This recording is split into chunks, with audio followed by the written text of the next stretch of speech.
Bom dia, boa tarde, boa noite, boa madrugada, boa qualquer hora. O cachorro já se manifestou, tá? Então tá tudo bem. Mais cachorros ainda. Parece que eu vivo na Cachorrolândia. Não tem problema nenhum, não. Modesto, para esse bicho aqui. No ar, ao vivo. Bem, estamos aqui para o fechamento de uma semana, o início da outra, da mesma forma que nós fizemos, e no meio desse alvoroço, desse tiroteio, como nós já falamos, como nós assumimos, nós estamos em plena Terceira Guerra Mundial. Mas antes que você veja isso daí como um sensacionalismo barato, não. Isso é a verdade. Essa Terceira Guerra Mundial, como todas as outras guerras, de uma forma ou de outra, foi pela predominância ideológica e pela grana. Então, nós estamos no meio dela. O que vai acontecer? Ué, Rubem, morreram 50 milhões de pessoas na Segunda Guerra Mundial. Quantos milhões de pessoas morreram agora? Calma, pode ficar só nisso, pode ficar só nessas escaramuças, ou, de um dia para o outro, pode bater o recorde em 10. De um dia para o outro, hoje, nós estamos num sistema, nós estamos dentro de uma realidade, de uma lógica, que basta apertar meia dúzia de botões, que os 60 milhões se transformam em 600 milhões, ou em 1 bilhão e 200, ou em 3 bilhões de habitantes do planeta. Basta apertar o botão certo. Então, nós estamos na Terceira Guerra Mundial. Você está no meio da Terceira Guerra Mundial. Por mais que te contem, por mais que te falem, por mais que te mintam. Hoje estou aqui com o Wellington Calazans, como a gente está todo domingo aqui, para botar mais ou menos uma posição do que foi até agora e do que vai ser esta semana, essa semana que vem. Mais uma vez, a gente com índice de acerto altíssimo. Tudo ele fruto, nada de bruxaria, a gente não mata galinha preta, a gente não vai para encruzilhada, a gente não faz nada. A gente simplesmente pega todos os dados e analisa eles com frieza, com técnica, com qualidade e com isenção. E a gente chega a um bom termo. Efetivamente, é o que acontece aqui.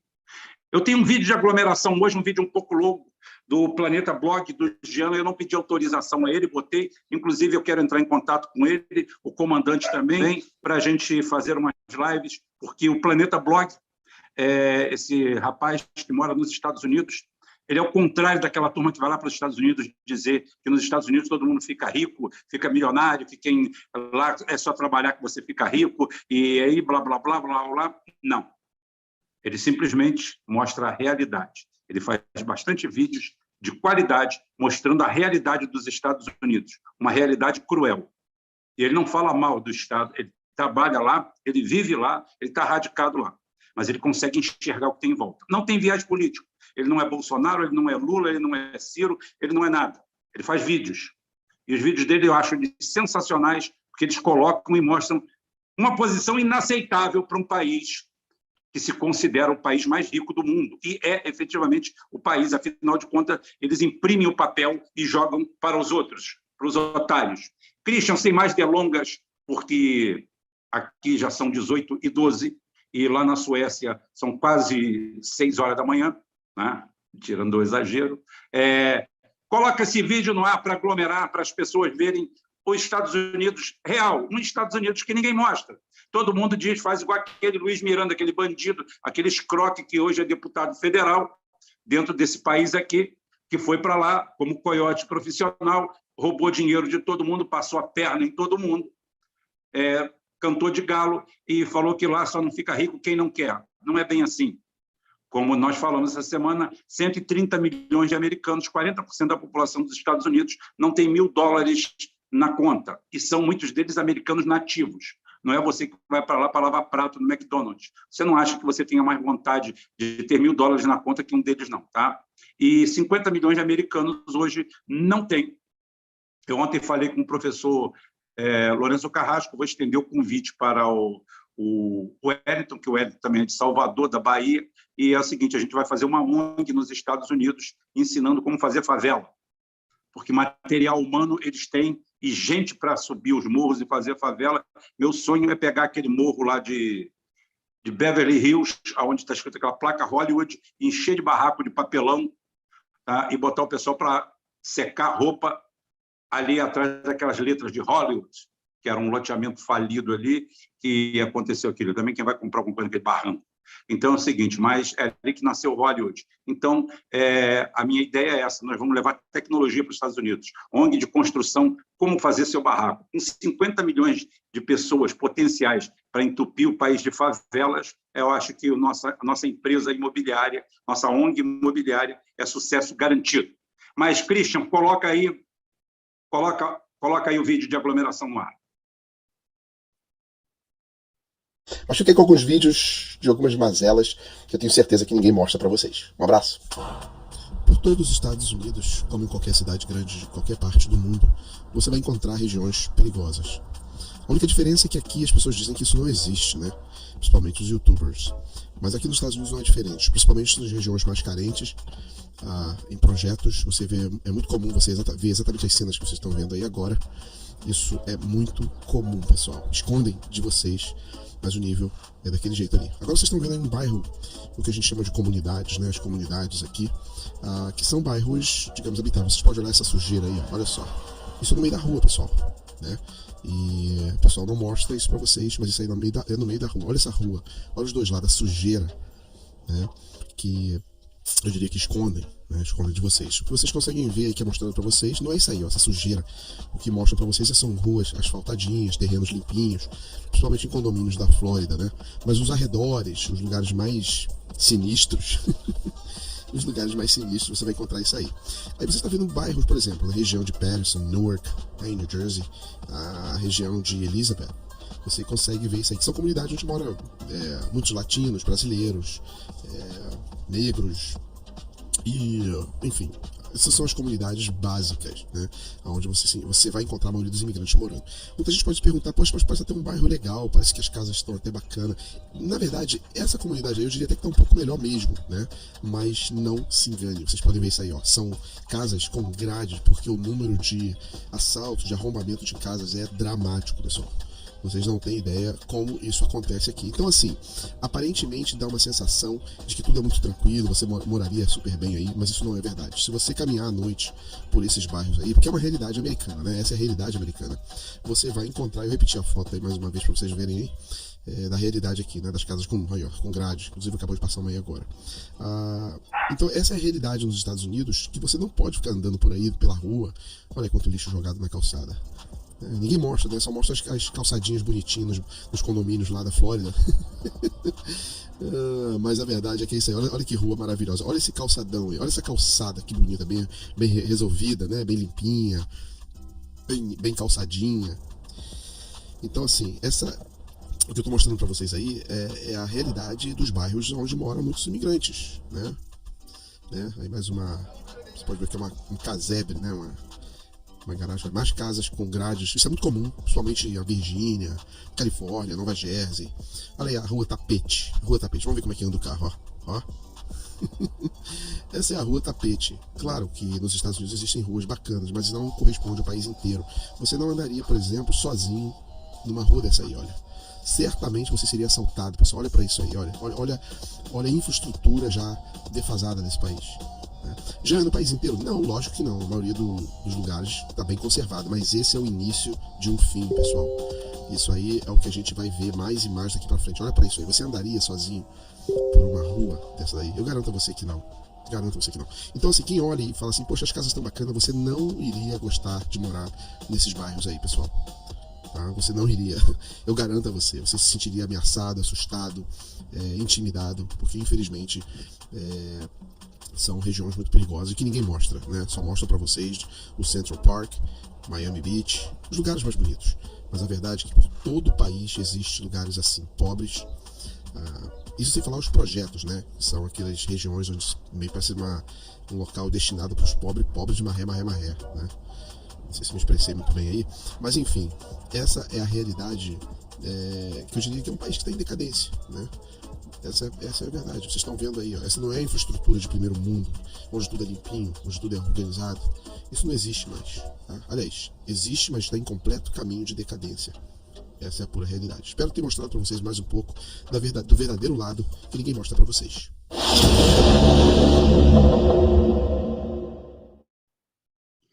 Um abraço ao Jean aí.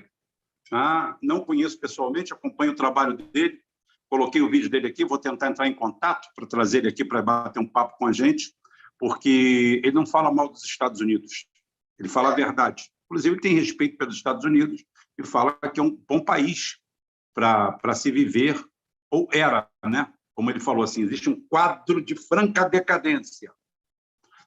Mas sem mais delongas, vamos ao domingo que fecha uma semana e abre outra numa era de incertezas cada vez mais certas. A era de incerteza cada vez mais certas que nos mostra exatamente a decadência total do império. Por isso que eu fiz questão de botar esse vídeo, porque tem muita gente no seu ouvido que você tem que saber que a Flórida, Miami, não pertence aos Estados Unidos. Tá? Não pertence aos Estados Unidos, não pertence a lugar nenhum. Miami é, assim, vamos dizer, uma republiqueta de corruptos de toda a América do Sul e dos Estados Unidos também. O americano tradicional não gosta de Miami. Tá?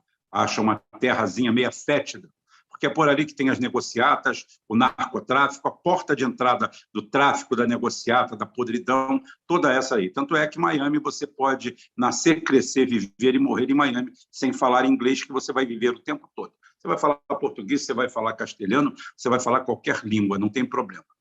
Então, as pessoas acham que os Estados Unidos é Miami.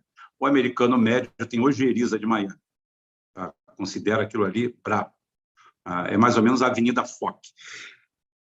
Mas o Wellington Calazans, domingão, ressaca francesa, Macron mais 5 anos. Será que está tão fácil assim? Boa noite, Wellington. Olá, Rubem, boa noite. Boa noite para você assistindo mais uma vez aqui uma live com essa dupla dos domingos. É um prazer estar de volta. Olha, eu não sei se Macron completa 5 anos, se for nesse ritmo que a França está, não, viu?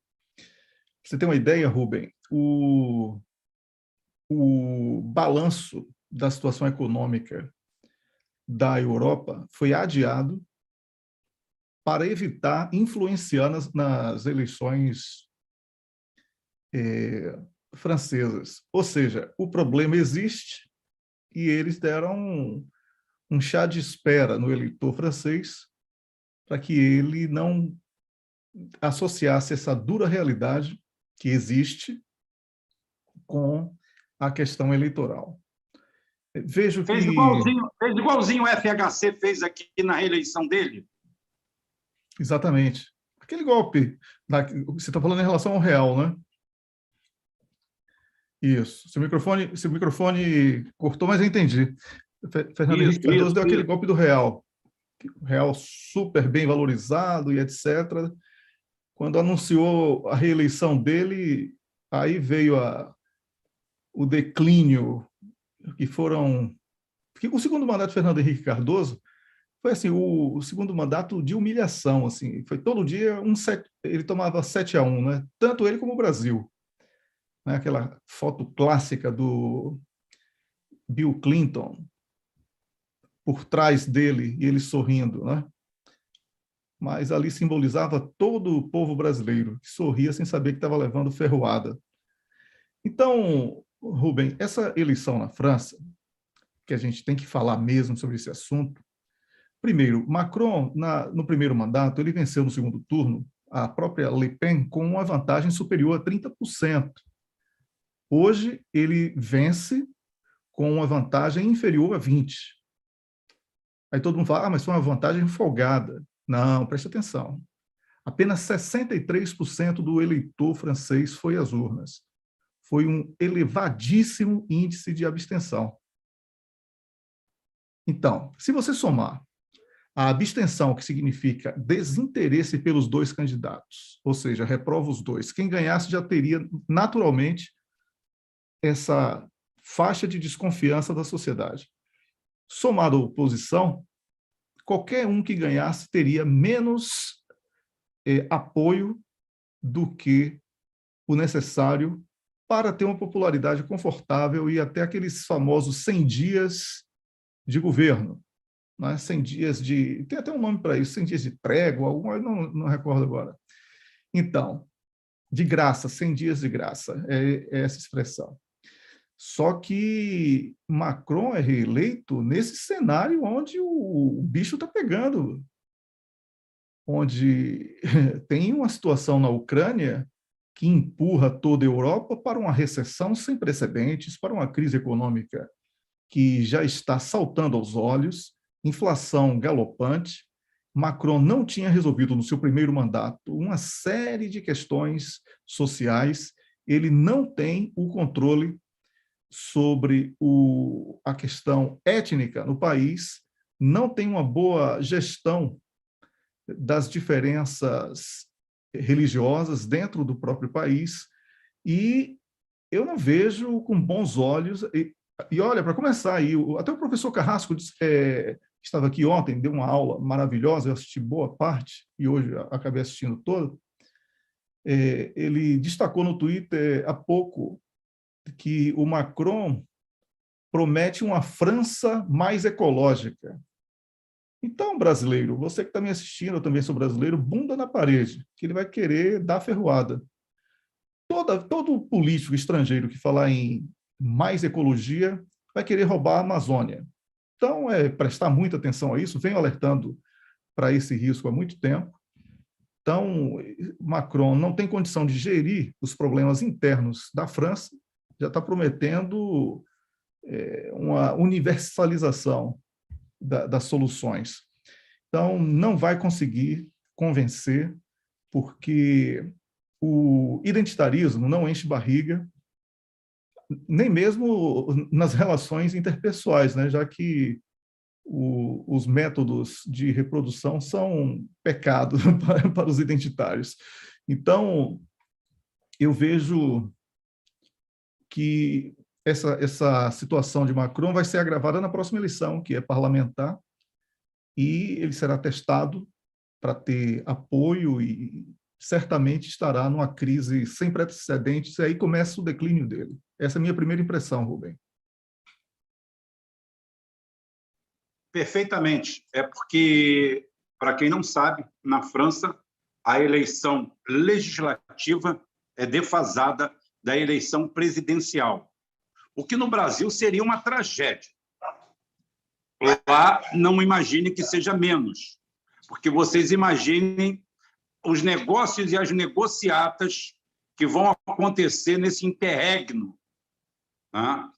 Entre a eleição. Isso pode ser muito benéfico, por um lado, na teoria, mas, na prática, isso vai dar uma guerra, um cipoal, em que, simplesmente, o mandato pode começar já queimado. Isso daqui é análise. Eu acabei de bloquear um imbecil aqui, tá? Porque o cara veio aqui falando assim, mas a Le Pen não ia ganhar, quá, quá, quá, quá. Eu quero dizer para vocês que a gente já falou aqui várias vezes. Quando a gente quer saber o que aconteceu, falar para vocês o que aconteceu na terça, a gente fala para vocês na quarta. Aqui ninguém tem bola de cristal, não. Aqui a gente trabalha com análise. E fala normalmente para pessoas sérias e inteligentes. Eu estou pensando em abrir um canal verde, tá? Todo gramado, para jumento e pastar lá. Eu não estou precisando de jumento, de imbecil, de idiota ou gente que tenta fazer ironia sem inteligência. Se tem uma coisa que eu admiro no inglês, é a ironia, tá? E a comédia inglesa. É a melhor do mundo para mim, porque você tem que pescar o que eles estão falando. Uma vez eu vi eles sacaneando o Maradona, eu nunca vi uma piada tão bem feita na vida, no Museu do Futebol, em que o cara estava dando uma entrevista e desfocado no fundo tinha um cara varrendo o chão com a camisa da Argentina, a camisa 10 do Maradona. Só o cara tem que ser muito perspicaz para saber a sacanagem que eles estão fazendo. É o humor sutil. Então é o seguinte, aqui para analisar é o seguinte, a Le Pen quis ganhar. Ainda existe isso. Por que a gente fala isso?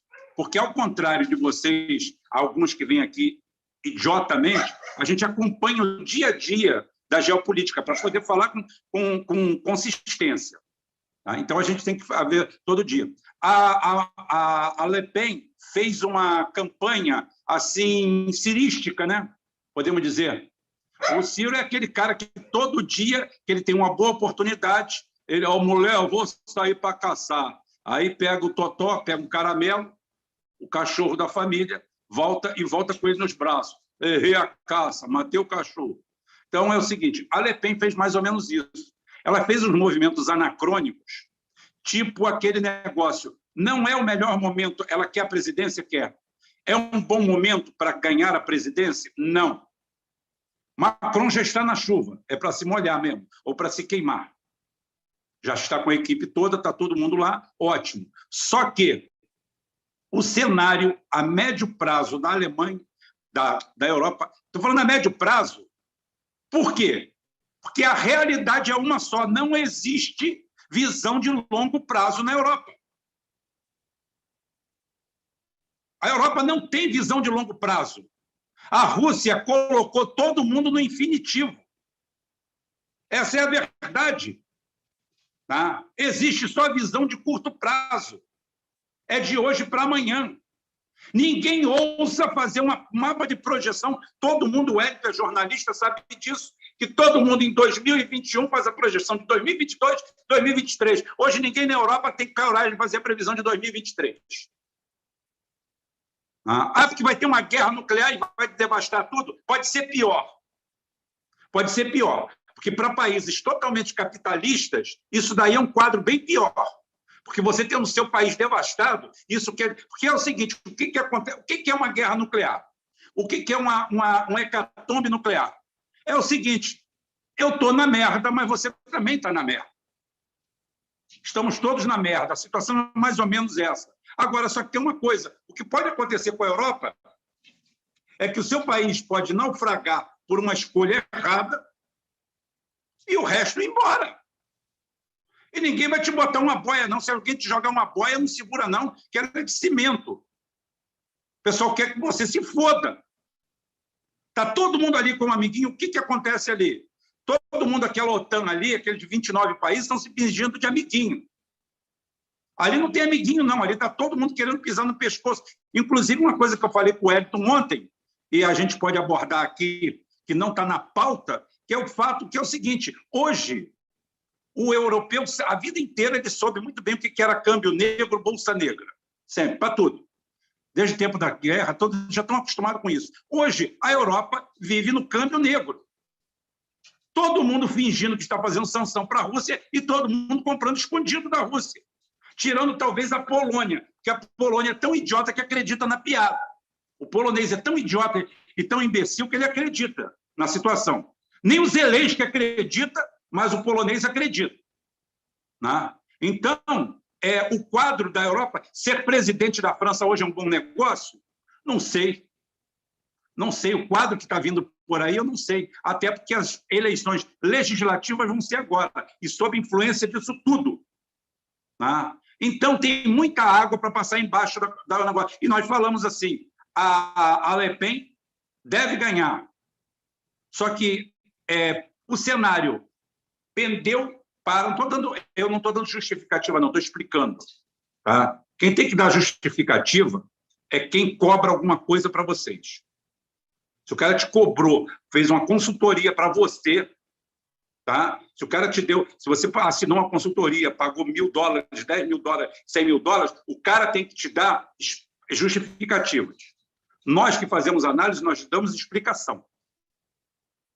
Há uma diferença muito grande entre justificativa e explicação. Justificativa faz quem faz aquilo profissionalmente para alguém. E eu estou falando de jornalista mesmo, jornal, qualquer coisa. O cara é o seguinte, te vendeu uma consultoria, ele tem que te dar justificativa por que não fechou aquilo que ele te vendeu. Você fez uma programação em cima daquilo, você fez uma pesquisa de mercado, ele usou seus dados, ele vai ter bilhões de prejuízo. A gente que faz análise, a gente explica para vocês, tranquilamente, o que está acontecendo. O pessoal optou entre votar na Le Pen e não votar. Como disse o Elton, deu os números. O pessoal não votou. Só 37%. Só 37%. 37% significa um pouco mais que um terço. E se você chamar um pouco mais de um terço com a Le Pen, você vê que o Macron perdeu feio. Perdeu como? Perdeu no quadro legislativo que está vindo agora. Vai ter maioria? Nem hipótese nenhuma. Quem vai negociar com ele? Os verdes? Quando a gente fala os verdes, é o nosso verde. É o que o Hélio estava falando aqui. É o nosso verde. Porque eles não têm verde nenhum para negociar. Eles não têm água para negociar, eles não têm rio para negociar, eles não têm energia para negociar, eles não têm porra nenhuma. Eles têm o cu e a caatinga. A França hoje é um país que tem o cu e a caatinga. Tudo que eles têm que tirar de alguém. Na África, o negócio está cada vez piorando mais para eles. Então, eles têm que arrumar outro verde para lutar. Ou vocês acham que o Partido Verde da Alemanha está se baseando em quê? Na Floresta Negra? Uma floresta de pinheiro replantada? Estão se colocando aqui na gente. A OPEP do mundo da água é aqui. Nós ainda não começamos a falar na água, que foi esquecido, que é o combustível do século XXI e XXII. O século XXII começa na água. E a Arábia Saudita da água do mundo é o Brasil. E é exatamente aonde gente como Macron quer formar um país apoiado pelos Lulas da vida. Tá? Apoiado pelo Lula da vida, querer fazer uma nação Yanomami, Yamumami, ou a puta que pariu, qualquer desculpe uma palavra, mas não tem outra para falar.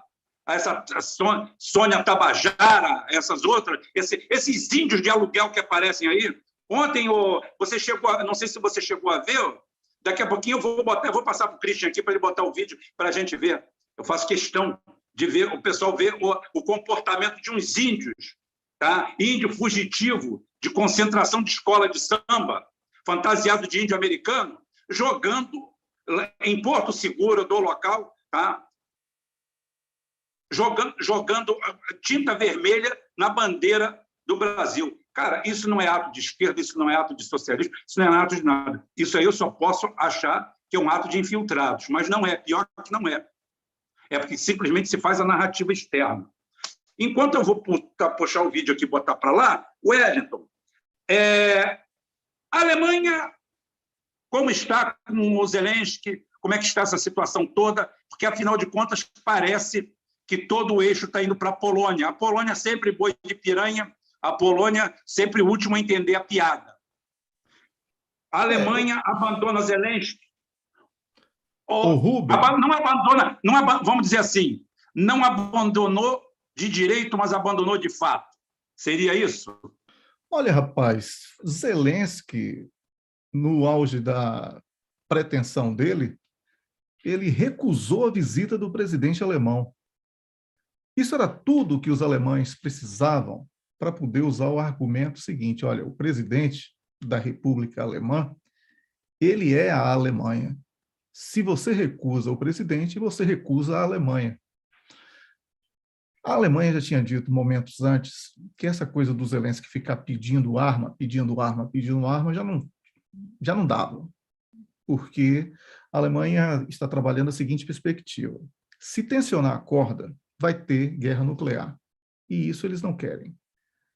Então, o empresariado alemão, e olha, Rubem, você é testemunha que numa live aqui com você, logo depois que eu voltei a fazer live, depois de um jejum de longos anos, aí você me convidou e eu vim aqui, e eu falei a você que se houvesse uma tensão maior entre a Rússia e a Ucrânia, a Alemanha não teria como ser contra a Rússia, porque a dependência era muito grande, de 40% da economia, e o empresariado alemão manifestava total desejo de manter aquele mercado, que era um mercado consolidado para os alemães.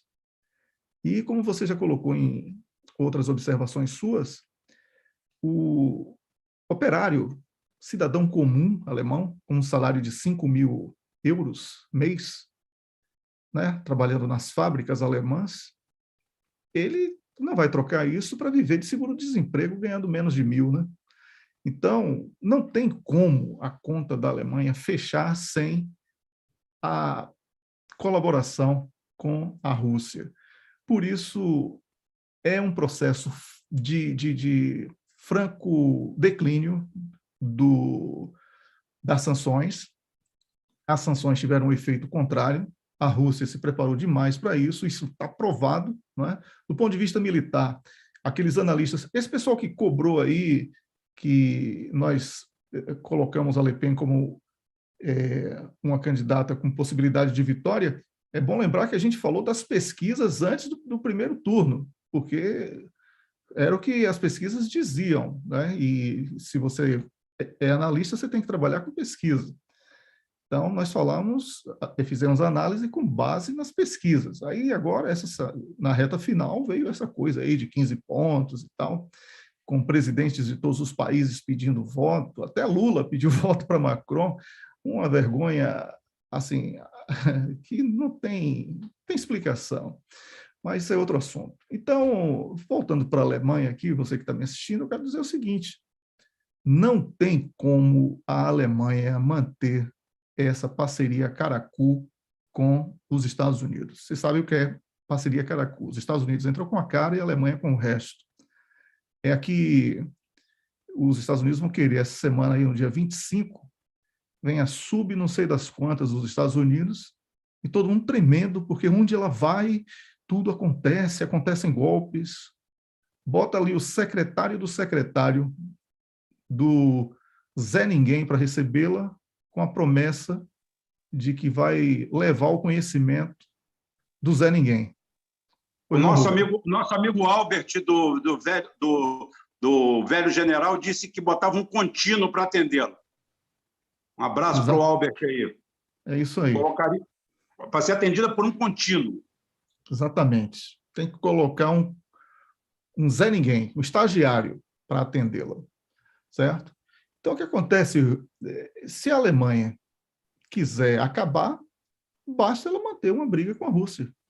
Eu quero ver como é que o alemão vai viver sem o gás da Rússia e as indústrias alemãs sem o mercado alemão. Não tem como. Não tem competitividade para isso. Então, foi amarrado de uma maneira tão inteligente, e a gente lembra que o Vladimir Putin era o chefe da inteligência russa no período da Guerra Fria, né? Isso é muita coisa, isso já diz o quanto ele conhece a Alemanha. Então, ele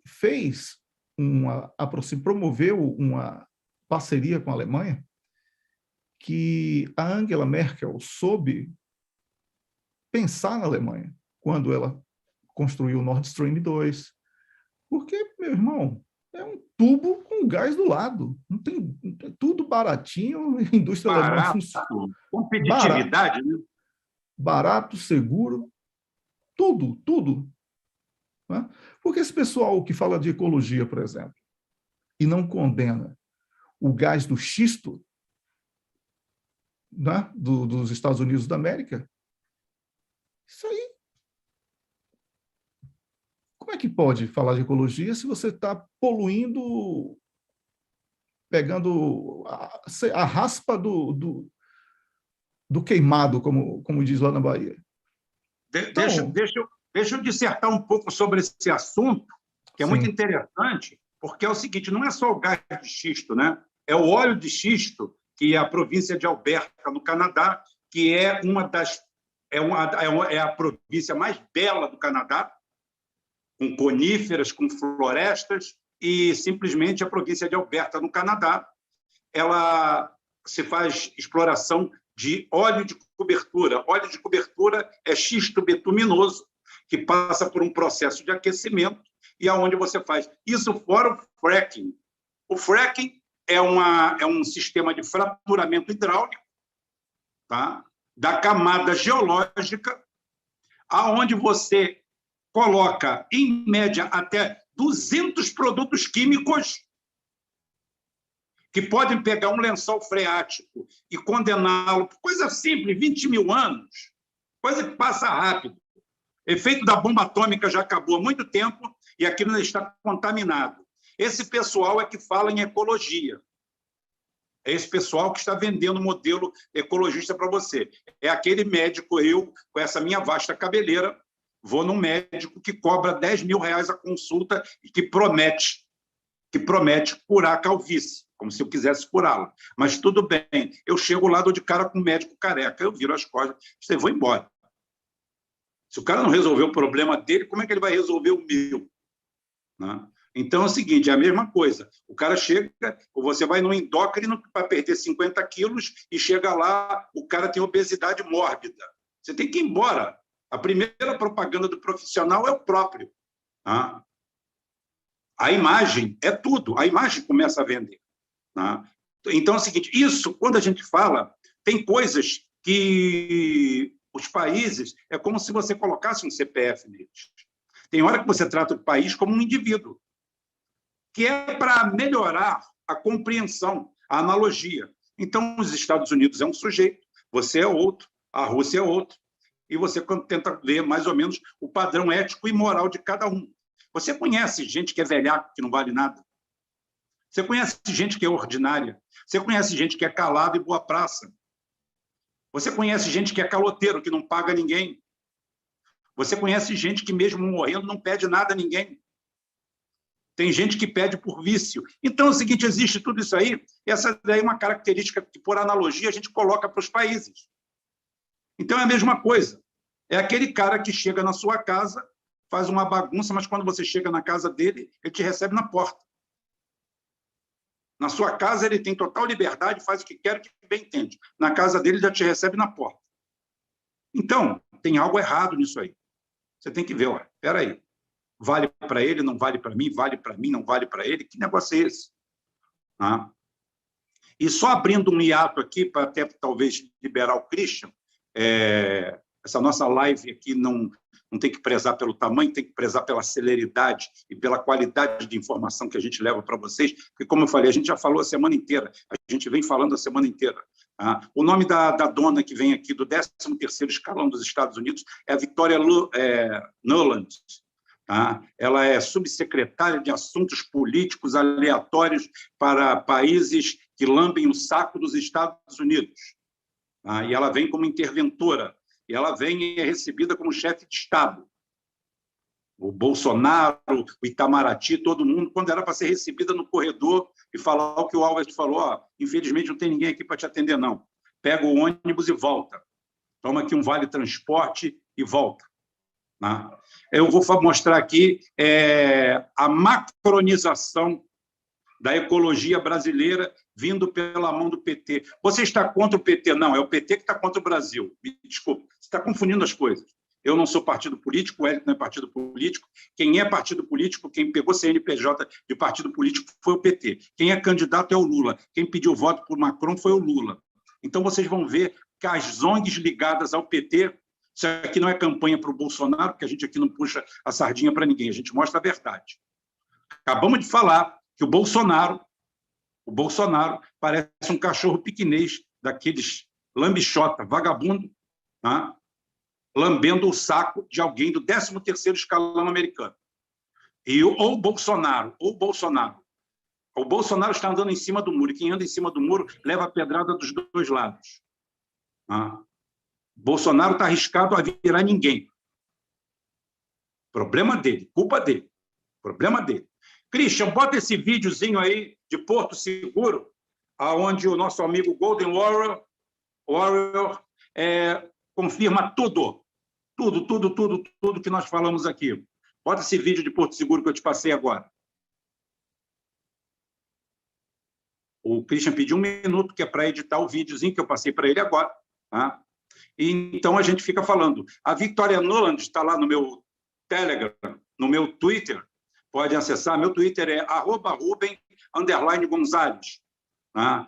Victoria Nuland é subsecretária de Assuntos Políticos dos Estados Unidos. Chega dia 25, recebe tratamento de chefe de Estado e, apesar de ser uma subalterna, deveria ser recebida por alguém de seu nível hierárquico, jamais pelo Itamaraty. E não adianta. Isso é o meu Twitter. Somos vassalos mesmo. Aqui é todo dia 7-1. Está pronto? Assistam e vomitem com esse vídeo. Esse vídeo é para revoltar o estômago mesmo.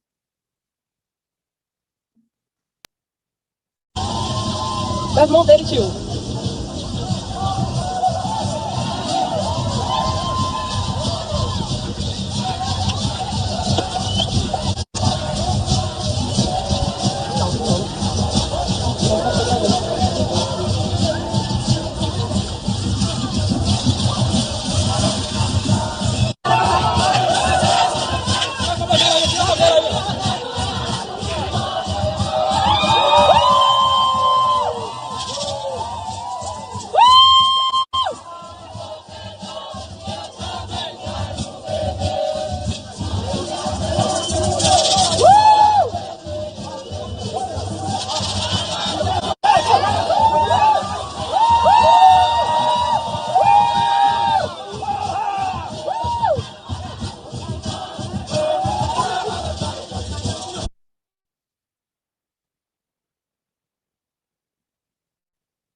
Isso aí foi um espetáculo deprimente, fornecido por ONGs e por esses dois vagabundos que aí estavam a mando das ONGs, ligadas a esses partidecos de esquerda, todos eles ligados a essa maravilha desse pessoal que está cuidando do verde de lá. Índio fugitivo, índio de calça jeans, fugitivo de concentração de escola de samba, pronto para desfilar no Marquês de Sapucaí, levaram para lá. Aquilo ali era para tomar um pau, para pendurar eles pelo saco. Que porra é essa? Que desrespeito é esse? Que lixo é esse? E tem gente que bate palma, tem gente que acha bonito, tem gente que acha legal isso aí. Gente, eu quero dizer para vocês o seguinte: se você acha que tem algum direito apenas garantido num pedaço de papel ou que alguém escreveu, você não tem direito nenhum. O direito é o que está dentro da alma das pessoas. Aí você tem, sim, aí você tem direito. Fora isso aí não é direito, não. Tá? Isso daí é para vocês verem o espetáculo negativo que nós temos. Wellington? Pois não, Rubens. Estou aqui de volta.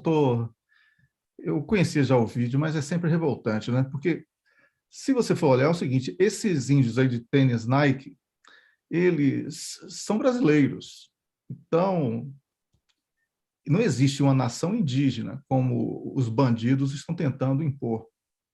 Né? O Dia do Índio tem até música. Todo dia era dia de índio, né? E todo mundo conhece essa música aí, que é do Jorge Benjó, mas foi eternizada na voz de Baby Consuelo, que agora é Baby do Brasil. Nossa, cada mudança também. Mas tudo bem, vamos lá, isso é outra história. Eu lembro que era dia do índio na escola, a gente fazia as pinturas, pena na cabeça, aquela coisa toda, né? Estudava zarabatana, arco e flecha, como era a caça, a pesca, enfim, tudo isso. Eu era criança, mas lembro disso. E agora É um processo evolutivo, né? É um processo evolutivo. Exatamente.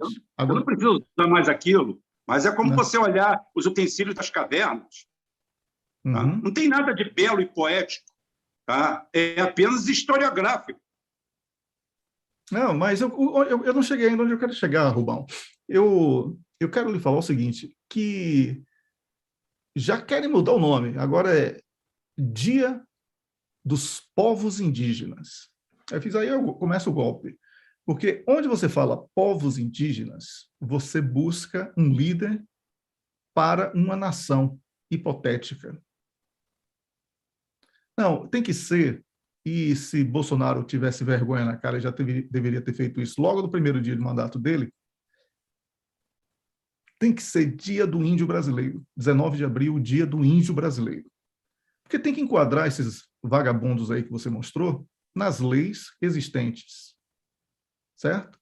Você vandalizar uma bandeira de um país, seja ele qual for, é crime.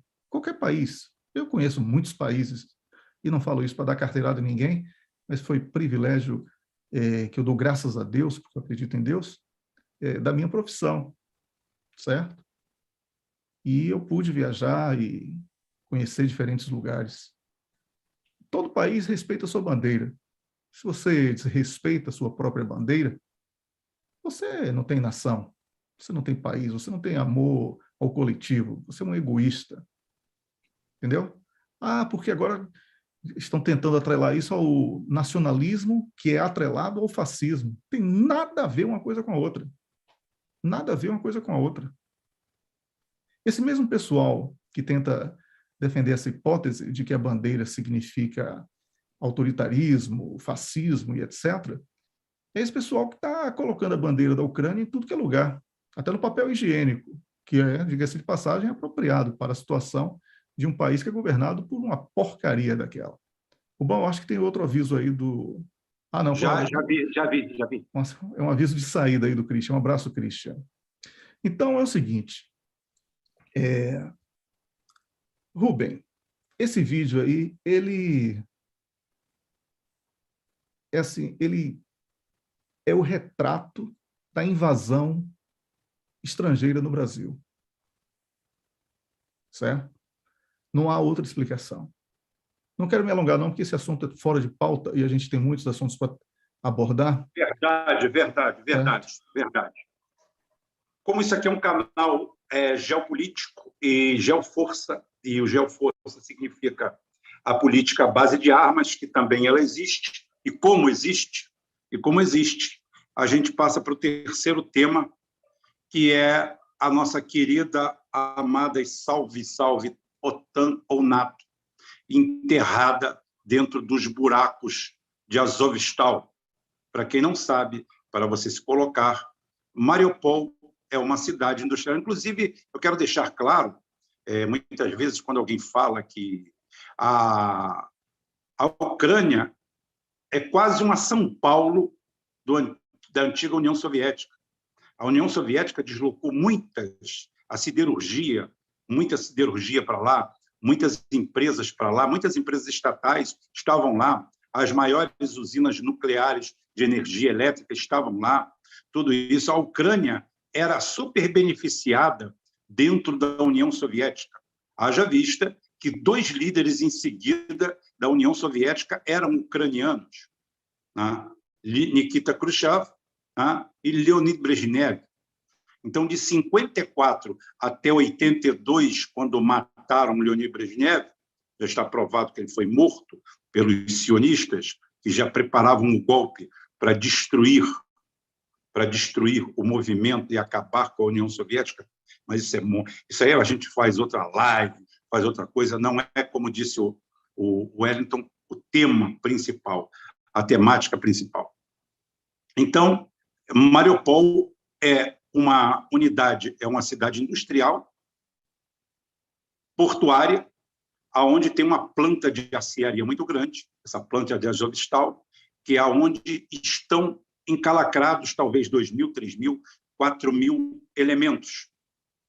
Bem, a Ucrânia hoje ainda deve ter uns 400.000 soldados, fora os que desertaram, todos eles.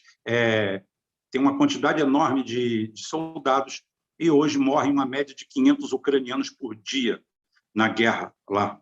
Estão morrendo 500 ucranianos por dia. Mas o nosso amigo presidente, o Zelensky, tá? o ponta direita, tá? do Madureira, ele simplesmente está preocupado só com a vida desses caras. E pela vida desses caras, ele faz qualquer coisa. E eu vou perguntar para o Wellington, da onde vem tanto amor?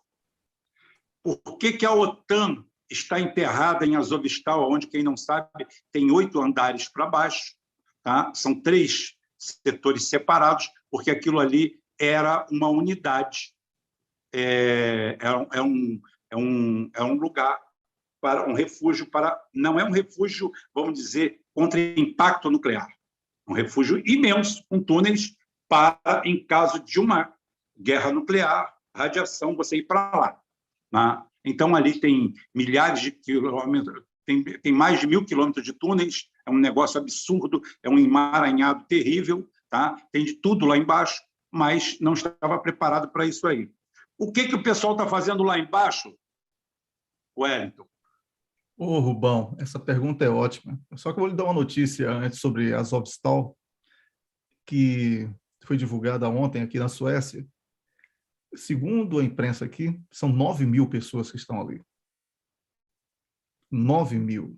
Porque os... Davam conta de 2.000? 2.000 são da NATO. Entendeu? Então, a guerra...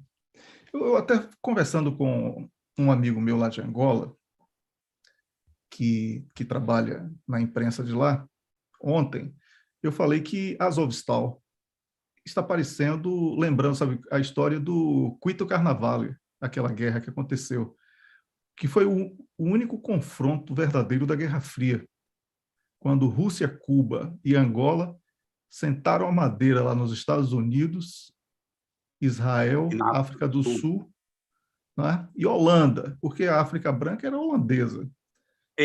Ninguém sabe disso. O Boerê é holandês. Exatamente. Então, como se diz?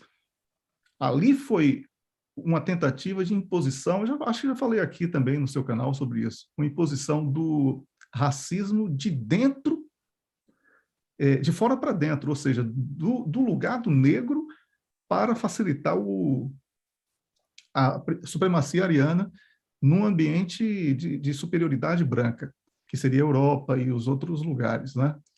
Então, eles queriam matar o negro dentro do continente africano através do apartheid.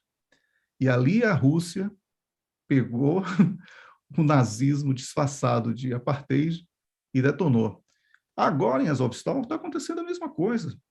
É o mundo que está contra a Rússia, o mundo contra a Rússia. Eu não estou falando que o mundo todo é contra a Rússia, não, mas o mundo que está contra a Rússia, a parte do mundo, vamos falar assim, então, que está contra a Rússia, está ali representada por 2.000 pessoas que hoje não têm água, não têm comida, não têm remédio, muitos ligados a esses exércitos nazistas que foram armados pelos Estados Unidos, que levaram civis na vã esperança de que eles servissem como escudos humanos, e a própria Rússia divulga um número menor, de 2.000, para vincular a ação militar dela a esses personagens que são estrangeiros e que estão ali na qualidade de mercenários, já que a OTAN disse que jamais iria mandar tropas para a Ucrânia porque ela não era país membro.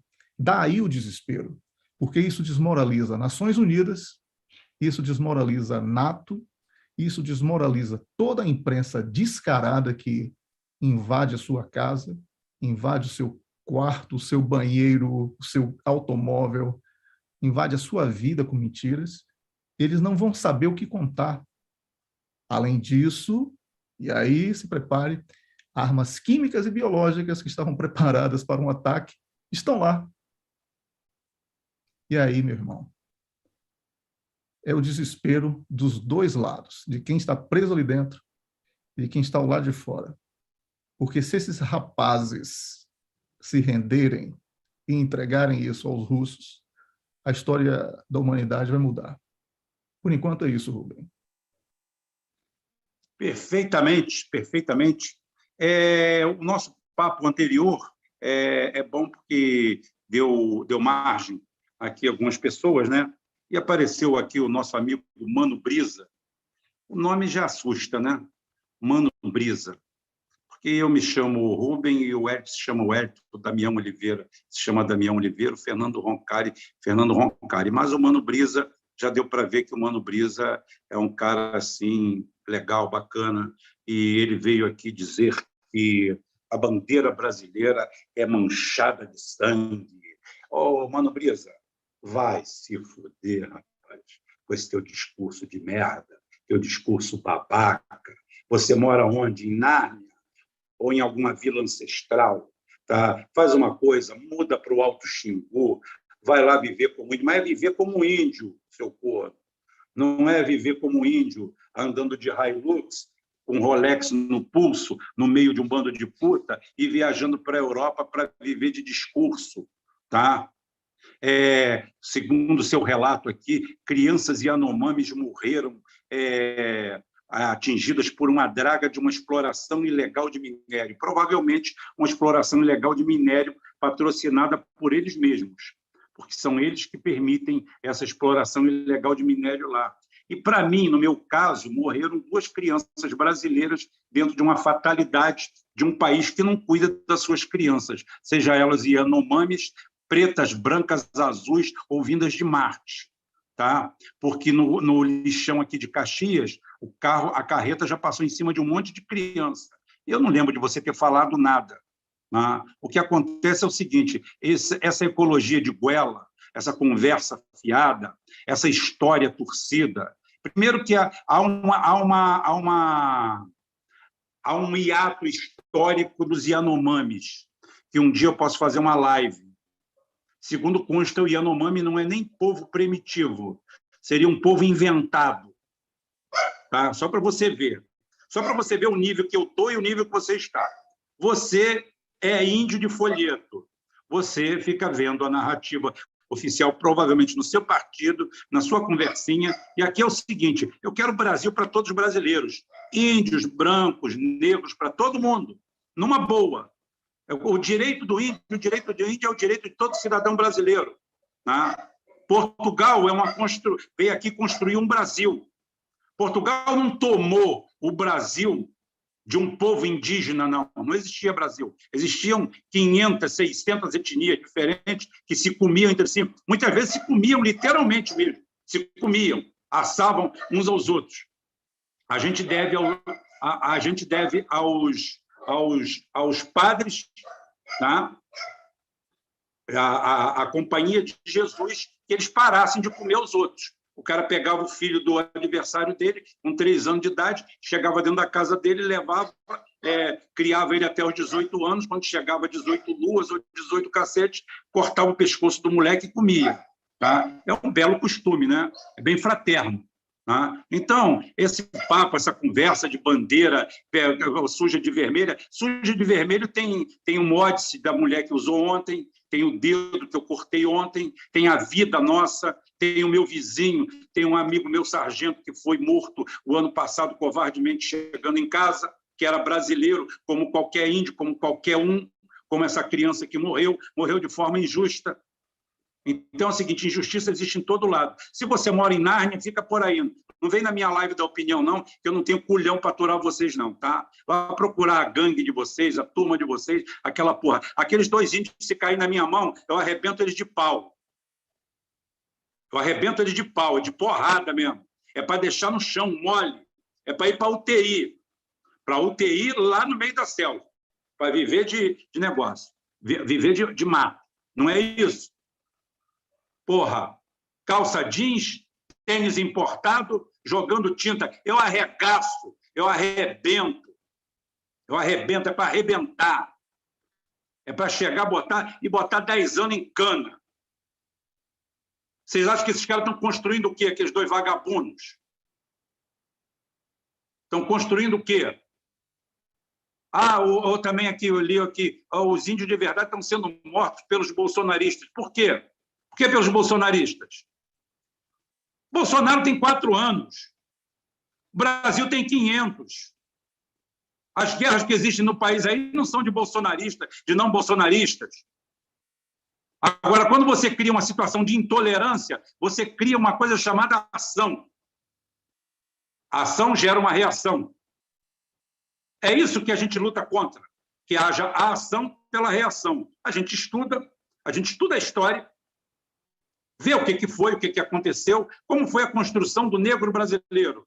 O negro brasileiro foi vendido pelos seus irmãos de cor lá na África para mercadores de escravos, vieram para o Brasil, ajudaram na colonização, no desenvolvimento do Brasil. A gente não pode jogar isso fora.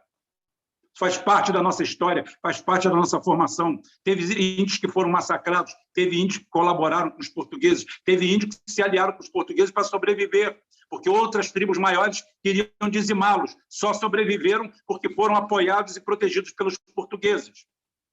O problema é que o Brasil, ninguém estuda história. O pessoal fabrica a história. Cada um fabrica a história da sua forma e do seu jeito. Aqui ninguém estuda história. Aqui, quando o cara estuda história, ele tem que torcer ela ao seu lado. Acabamos de ver isso aí com o Daniel Silveira, aonde o Bolsonaro fez o certo, correto. Deu uma afrontada direta no STF, que feriu a essência da lei, e já não é de hoje. Até traficante os caras estão abonando e botando na rua. Eu não sei o que tem o STF, que é guardião da Constituição Federal, que fica julgando mérito de ação entre narcotraficantes. Colocaram o negócio. Mas o cara, para continuar sendo contra o Bolsonaro, fica ao lado do ato de excrescência do STF. No final, sabe quem vai pagar por isso? É você mesmo. Sou eu. Porque a hora que me levarem, a hora que te levarem, ninguém vai poder falar nada. Porque ninguém nunca levantou a voz contra eles. Então, quando entrar no seu lombo, no meu já entrou um pedaço. No meu já entrou um pedaço. Quando entrar no seu lombo, você não reclama, não. Você não reclama, não. Por quê? Porque na hora exata você mostrou qual era o seu verdadeiro caráter. Você é um cara que está atrás dos seus interesses pessoais. Mais nada. Pessoais, partidários, grupo. Tá? Quarto assunto, praticamente fechando a live de hoje. A live é enxuta, porque o mundo é enxuto. Tá? E, mais uma vez, eu só quero deixar para vocês claro. Não existe dúvida quanto à situação. Inclusive, hoje lá no grupo, né, eu não sei se você estava no negócio, o pessoal estava falando das táticas, das novas táticas usadas pelo exército ucraniano, que cada vez mais você começa a receber imagens de câmera térmica. O que acontece? Os caras modificaram a técnica, a tática de fazer armadilha no meio da floresta. O que a Rússia está fazendo? Está mapeando eles com câmeras térmicas, está descobrindo, está bombardeando e matando todo mundo. É aquilo que eu falei, hit and run. Tá? Ataque e corra. Para os Estados Unidos, para quem ensinou a técnica para eles, está ótimo. Porque cada retaliação da Rússia morrem 10, 20, 30, 40 ucranianos. E eles não lutaram de falar a coerência. Falaram que vão lutar até o último ucraniano. Enquanto tiver ucraniano para morrer, pode morrer. Não tem problema. Então, as táticas, as técnicas... ontem a Rússia atacou 2 depósitos de armas imensos, tomou outro. Ou seja, todo esse fluxo de material. Mas ontem teve uma notícia muito boa também, Wellington, extra. Eu falei com você e você interagiu comigo, extra pauta, que é o seguinte. Primeiro, o seguinte, o Javelin é visto aí pelos caras que cuidam de armamento como uma mágica. Bem, tem casos de ter que usar 4, 5, 6 Javelin para tentar colocar fora de ação um T-72 velho. Eu imagino um T-90 novo. O que seria necessário?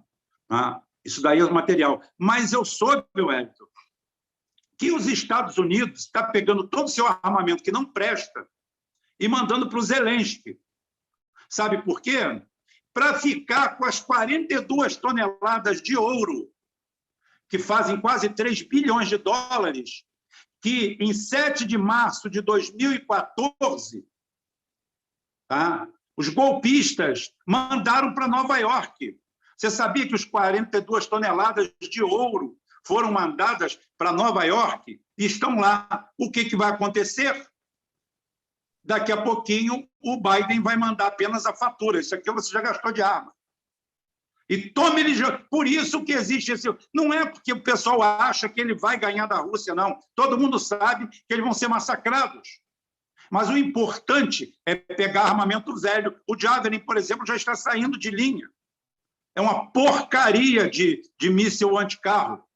É uma porcaria. Ah? Então é o seguinte, o que está fazendo? Estão jogando tudo, mandaram 17 mil. O preço exorbitante. Um Igla-S, um Javelin dá para comprar 20 Igla-S. E o Igla-S, um deles é melhor que eles. Mas eles botam esse preço estratosférico e já mandaram 17 mil para lá. Ah, inclusive, as forças americanas não têm. Se você quiser comentar alguma coisa sobre isso, fica à vontade. Olha, tem vários aspectos nisso aí. Primeiro que tem promessa de envio de armas que sequer são cumpridas, mas que entram na lavagem de dinheiro, certo? Tem a outra parcela que é cumprida, mas com sucata, como você colocou, sucata superfaturada, você elimina 2 problemas aí. Você elimina o problema do estoque de sucata, jogando para outro lugar, e você ainda elimina o tempo de estoque do produto, né? Porque produto estocado é prejuízo. Então, você superfatura ele para recuperar o prejuízo, além da questão do impacto ambiental que provoca lá jogando sucata em tudo da Ucrânia. Como você falou, são armas obsoletas e que não conseguem paralisar os mais antigos tanques russos, porque a Rússia também está mandando sucata. Essas armas que a Rússia está colocando em terra na Ucrânia são armas antigas. A Rússia não está gastando, perdão, a Rússia não está gastando arma nova, não, com isso. E aí, tá essa... Porque os Estados Unidos querem prolongar essa guerra para poder prejudicar a Alemanha. E Putin percebeu que estendendo a guerra também é bom para ele, porque ele pode enfraquecer a NATO.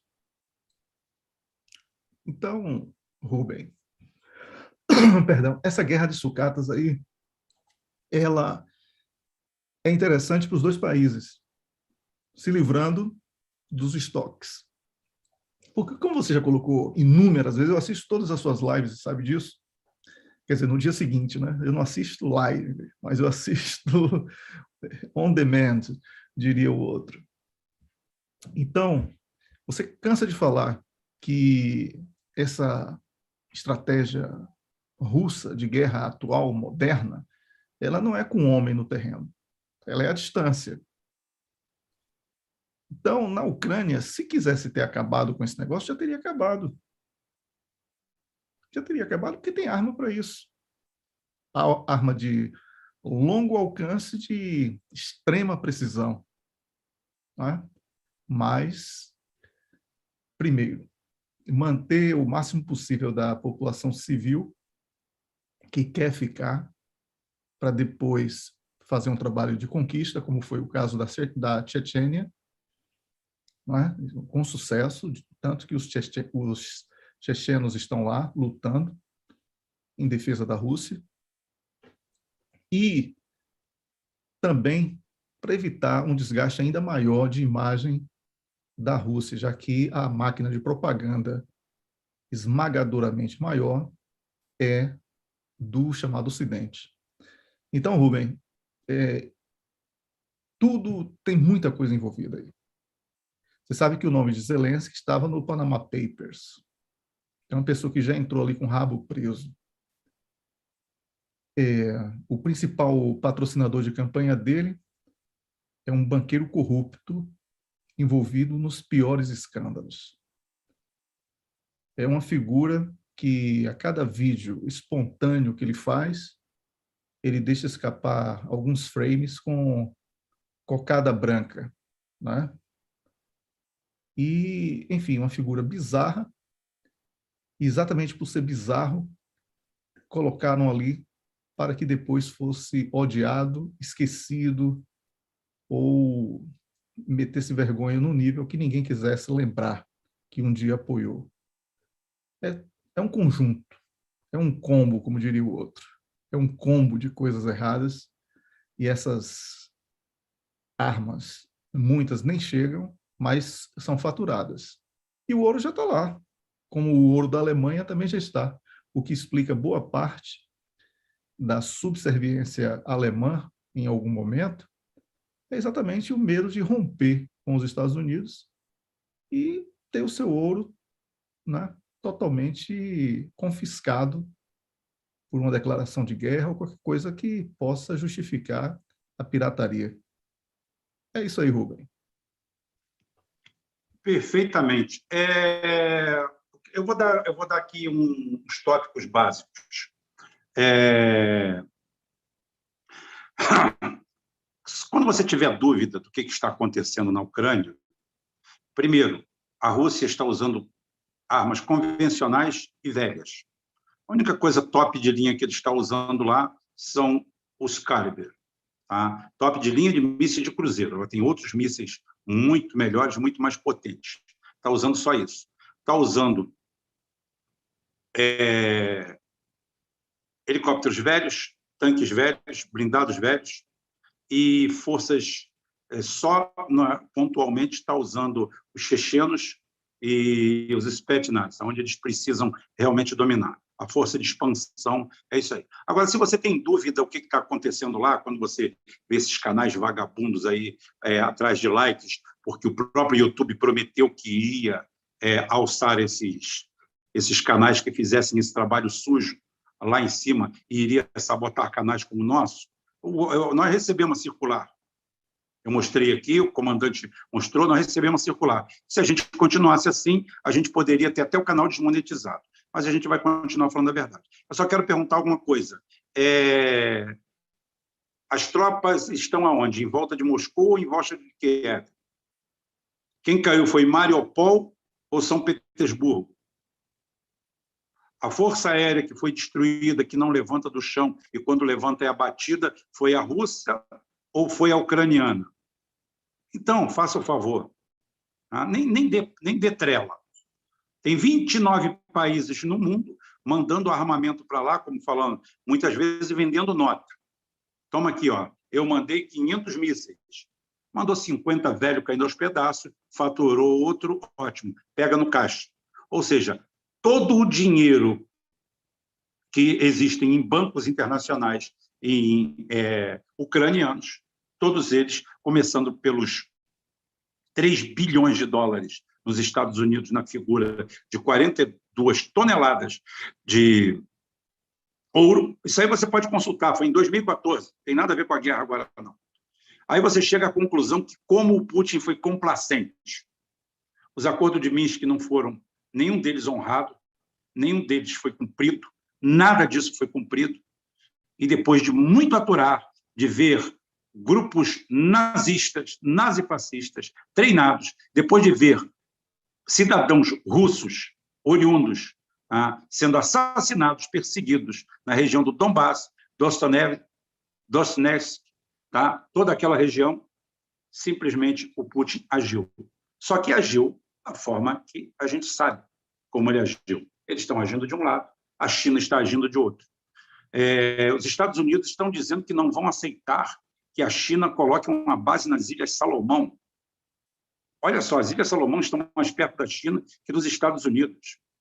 Vocês notaram a diferença diametral das posições? Eles querem colocar mísseis na porta de Moscou, mas ninguém pode colocar. Eu, se fosse o Putin, eu mandava logo uns 50 mísseis logo para Caracas, e pronto, acabou. Que dali logo fica 5 minutos. Delivery, entrega rápida, iFood, você pode usar até o seu cartão de desconto. Wellington, a mais polêmica e a última, a penúltima, porque a última sempre são as nossas considerações finais, mas a penúltima aí, polêmica. A ONU vai implorar o que para o Putin na terça? Rapaz, que vergonha, né, rapaz? Que vergonha. Guterres teve todas as chances da vida de evitar que essa tragédia estivesse acontecendo, mas ele transformou a ONU numa extensão, num puxadinho de Washington.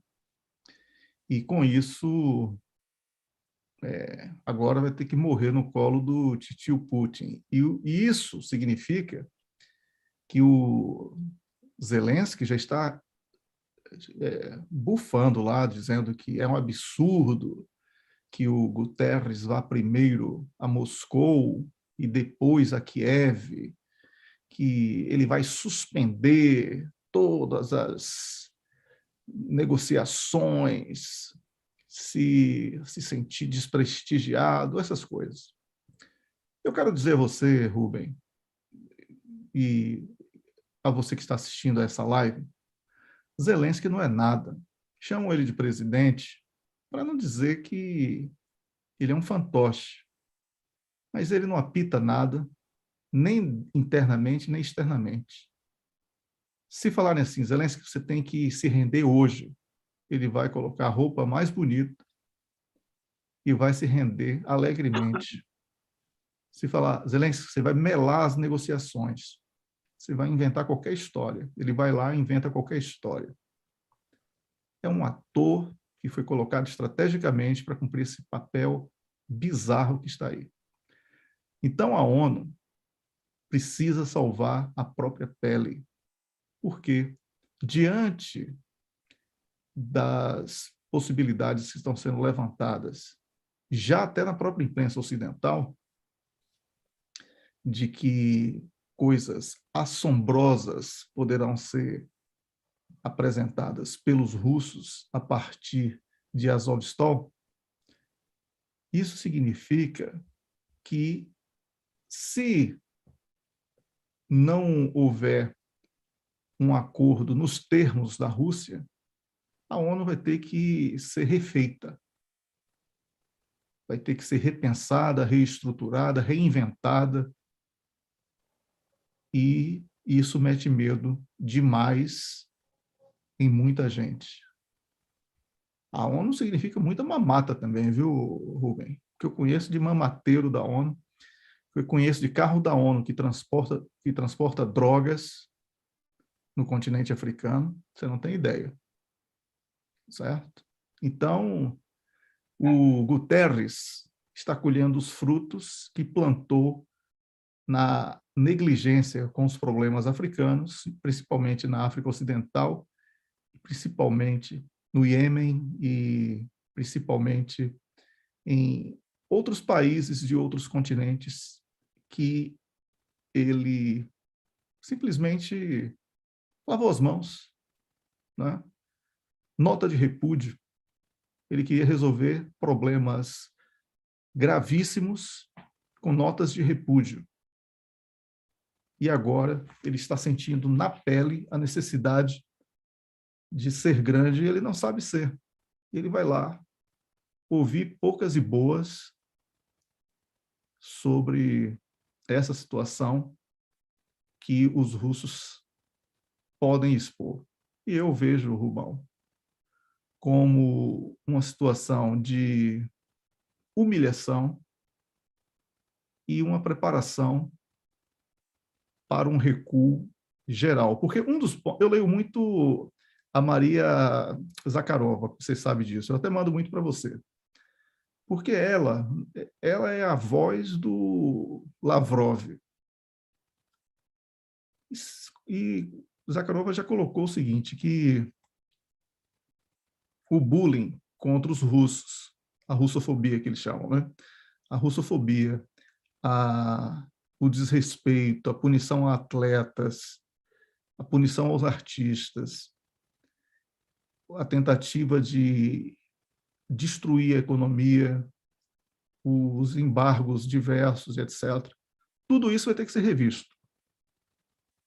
Tudo isso vai ter que ser revisto. Além disso, a explicação sobre questões de laboratórios químicos e biológicos. E isso pega o filho de Biden, pega muita gente, pega Bill Gates, pega muita gente aí. Então, essa visita do Guterres, que vai ser dia 25, amanhã, não é isso? Exatamente. Segunda-feira. Isso vai ter muita movimentação. Muita movimentação. Você pode ter certeza de que de hoje para até terça-feira, muita coisa vai acontecer. E vai ser muita coisa pesada. Porque, como sabemos, quem vencer essa disputa na Ucrânia impõe a ordem mundial que irá vigorar nos próximos 80 anos. Então é isso, Rubem. Perfeitamente, perfeitamente. É interessante a gente saber isso, porque a ONU sempre foi um puxadinho do Departamento de Estado americano, mas, pelo menos, escondia mais, né? Fazia o negócio de uma forma menos assintosa. Só que dessa vez foi vergonhosa, como até a FIFA se metendo, que disse que o esporte não se mete com a política, imediatamente tirou a Rússia do próximo campeonato. Eu sou a favor, por exemplo, da criação de uma liga sul-americana dentro da nossa realidade. O futebol faz parte da alma do nosso povo. Nós não temos R$1,5 milhão para pagar, que está fora da nossa realidade, para um Zé Ruela chutar uma bola, né? Então é o seguinte, nós poderíamos tranquilamente sair desse ambiente nefasto, que hoje, na realidade, serve apenas para lavar dinheiro do narcotráfico, do roubo, do tráfico de armas, do tráfico de mulheres, tudo que é dinheiro podre e sujo no mundo, você ainda tem a lavagem, você tem através do Bitcoin, mas tem através do futebol, onde você não entende que empresários vêm aqui, comprem comprem 200 jogadores e no ano seguinte os 200 jogadores estão aqui no Brasil esperando o clube para ser emprestado, para tudo. Por que compraram os caras? Então, tudo aqui. Aí o time aqui chega aqui, paga só o salário dele, ou então nem paga salário e volta a jogar. Ou seja, é um ambiente totalmente promíscuo. Tá?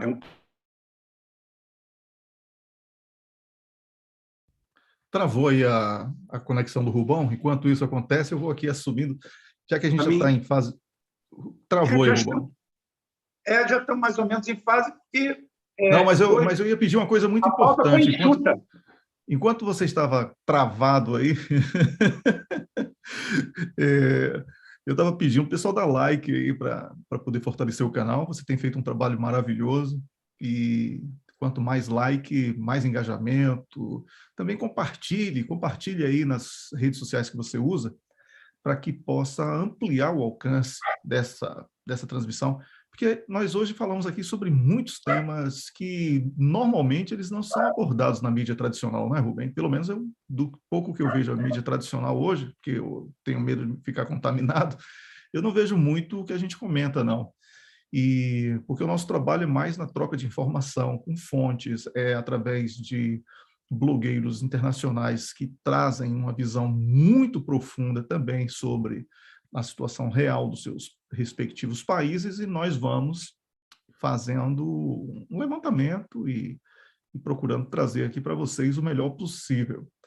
Então, eu espero que você que esteja assistindo, compartilhe, curta o canal, convide amigos para que eles se inscrevam e possamos fortalecer esse trabalho do Rubão. É com você, Rubem. E alguns Pix em alguns milhões de rublos, a gente prefere rublos. Se vocês quiserem, mande um Pix aí com alguns milhões, mas pode ser dólar mesmo. Nessa hora, a gente deixa a ideologia de lado. Pode ficar tranquilo. Tá? Então, vou respondendo aqui, a Santa Finiati me pergunta aqui, Rubem, são 18 mil soldados russos mortos? Eu li na postagem do Rômulo Maia. Olha, o meu amigo Rômulo Maia, eu não sei onde ele arrumou essa informação, porque essa informação não consta nem na cabeceira do Zelensky, tá? Nem nos devaneios do Zelensky esse número. Esse número é, no mínimo, 4 vezes maior do que... Só para dizer para você uma coisa, inclusive eu falei aqui realmente, eu estava falando do IGLA-S, o IGLA-S é um terra-ar, os terra-terra são os Cornets, desculpem aí. Regina está aqui, obrigada, bem-vinda, turma ruim. Isso aí, gente, se inscreva, se torne membro. Então é o seguinte, não existe nenhum número que corrobore esses 18 mil mortos, não existe nada, não existe fonte nenhuma, a não ser fontes OTAN. Tá? E fonte OTAN, meu amigo, é brincadeira, é propaganda oficial, é você querer que a raça rubro-negra do meu amigo Capitão Léo fale mal do Flamengo. Então, não tem nada a ver. Só para te dizer uma coisa, um número real que eu tenho. Os Estados Unidos e a OTAN, todos eles fazendo o mapa, ficaram desesperados, porque descobriram que só tinham destruído 279 tanques russos. Aí tiveram uma tragédia maior ainda, porque eram fotos duplicadas, triplicadas, o típico que eles fazem para a gente. Mandaram um relatório reservado e só chegaram ao número de 79. Só 79 tanques velhos, cacareco. Pode falar. Tem um detalhe também. Dessas 79, mais da metade eram fotos de videogame. Então é o seguinte, houve perdas? Há perdas, é claro que há perdas, não tenha dúvida. Agora, é o seguinte, são muito menores. Uma vez eu vi um vídeo, falando assim, coluna de tanques russa é sabotada, atacada, cai numa emboscada. Aí eu fui ver o vídeo. Bem, destruíram um tanque russo e foram retaliados. Os outros entraram em formação. Falei, bem, isso é o hit and run. É o hit and run. É ataque e corra, ou tente correr. Porque normalmente você vai tentar correr, porque você está atacando uma força maior, mais bem armada, mais bem estruturada, e essa outra vai fazer. Ontem foi abatido um helicóptero russo lá, um Mi-8, que é dos primórdios, é um calhambeque voador. pessoal estava até criticando como é que a Rússia estava usando o Mi-8 para atacar. Um Mi-8 básico, que tinham 2, o outro conseguiu se safar. Colocou iscas, flare, tá? E saiu fora. O outro foi atacado. Claro que tem perda, tem mortes. Claro que tem. Esse número de 18 mil é um número totalmente sem sentido nenhum. Se tem 18 mil soldados russos, tem 100 mil soldados ucranianos mortos. E a gente sabe que não tem 100 mil soldados ucranianos mortos. Tá? Os soldados, eu não tenho número, os números totais entre as forças DPR, todas elas, eu calculo um número de uns 4 mil. É um número que eu acho um número elevado, era para ser menor, mas a própria estratégia de guerra que o Putin fez, que o Departamento de Defesa fez, deu isso aí. Eu calculo uns 4 mil, e calculo uns 25 a 30 mil. Só para dizer uma coisa, tem dezenas de milhares de pontos atacados. Oficialmente atacados. Você, quando ataca uma bateria, uma S-300, é 15 a 25 pessoas que estão ali que vão para o saco. Eu não estou falando de enfrentamento, não. Eu estou falando de destruição em massa. Quando você ataca, quando você pega um canhão, você destrói uma unidade, um obuseiro, tem 4 soldados em volta. Tá? Tem o graduado, tem o artilheiro, tá? Tem 2 carregadores, 4 a 5 pessoas. Você atacou, jogou um obus ali, você meteu ali uma bomba, botou um míssil, botou alguma coisa, acabou. É 5. Tá?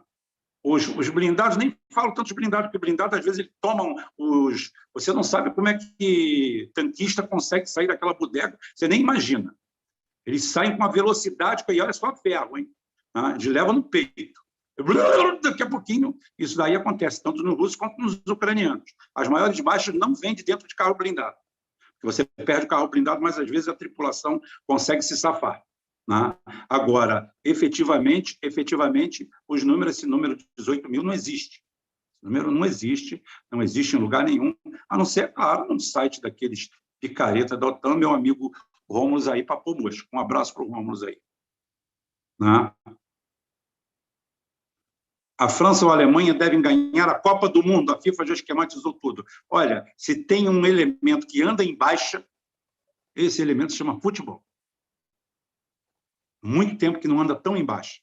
Está cada vez enganando menos. Cada vez enganando menos. Deixa-me ver se eu tenho mais alguma coisa aqui.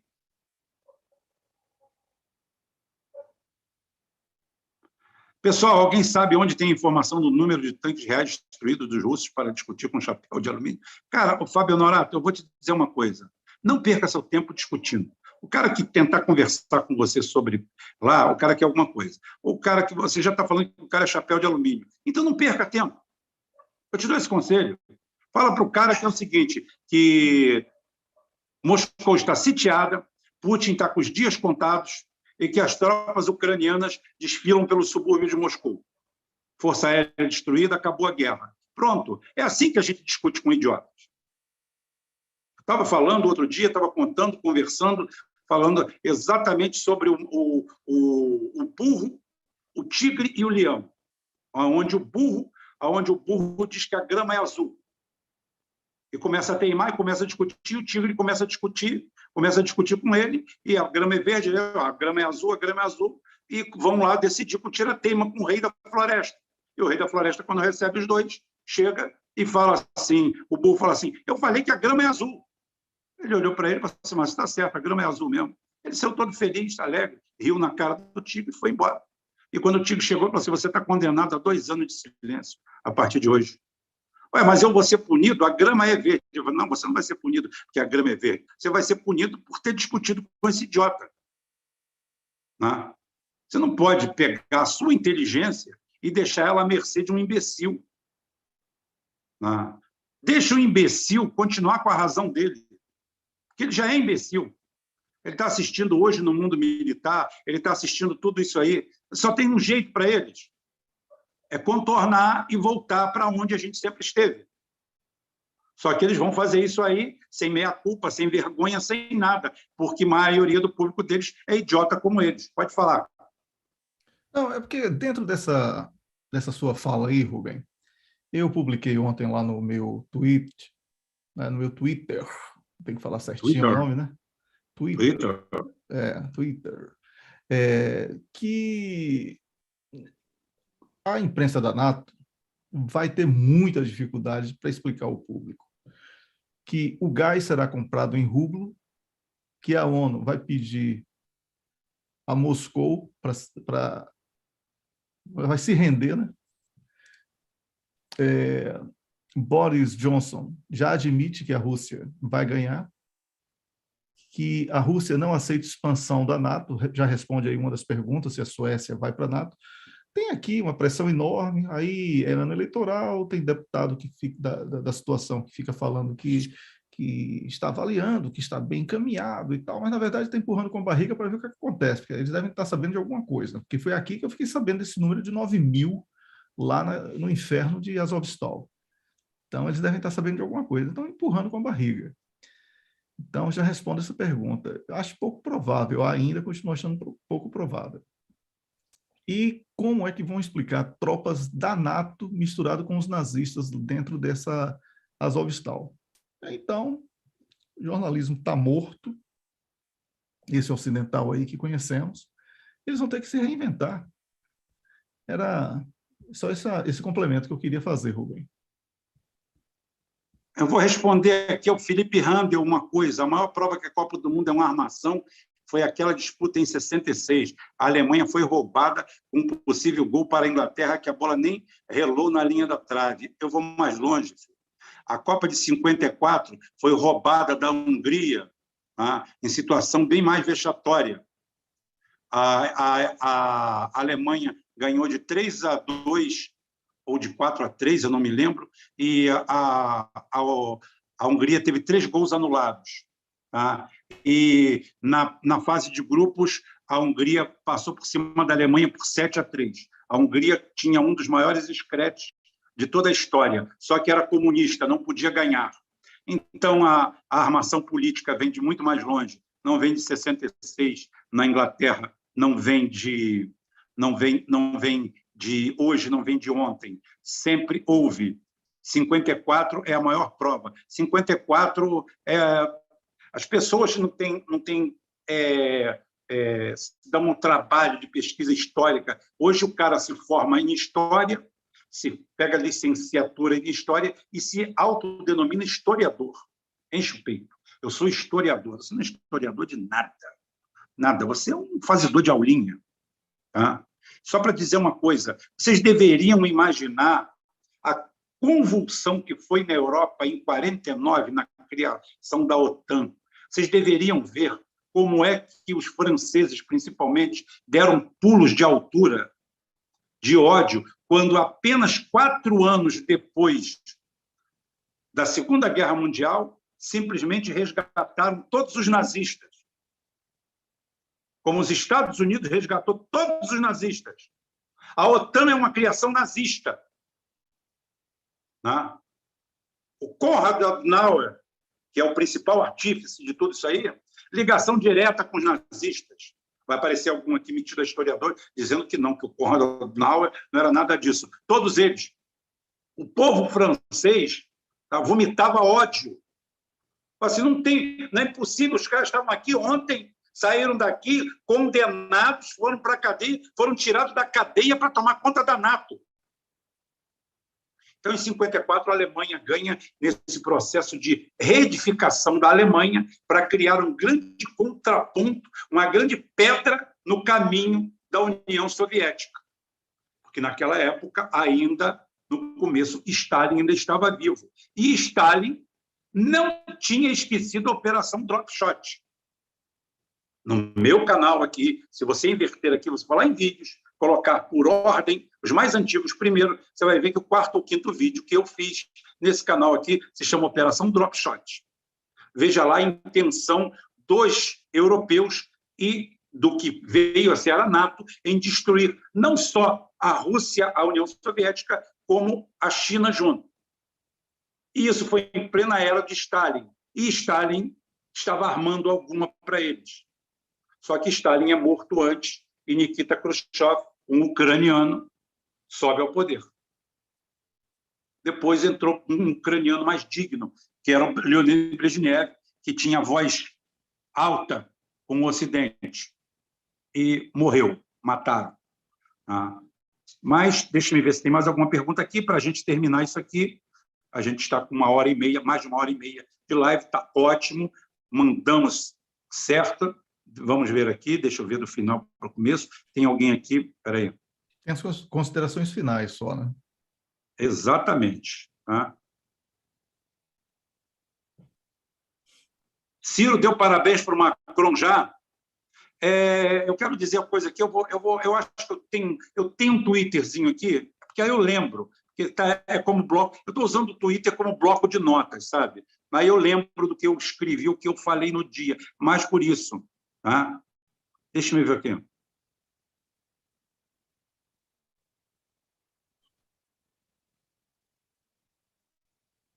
Porque é muito engraçado, porque essa vitória... Eu botei aqui, olha.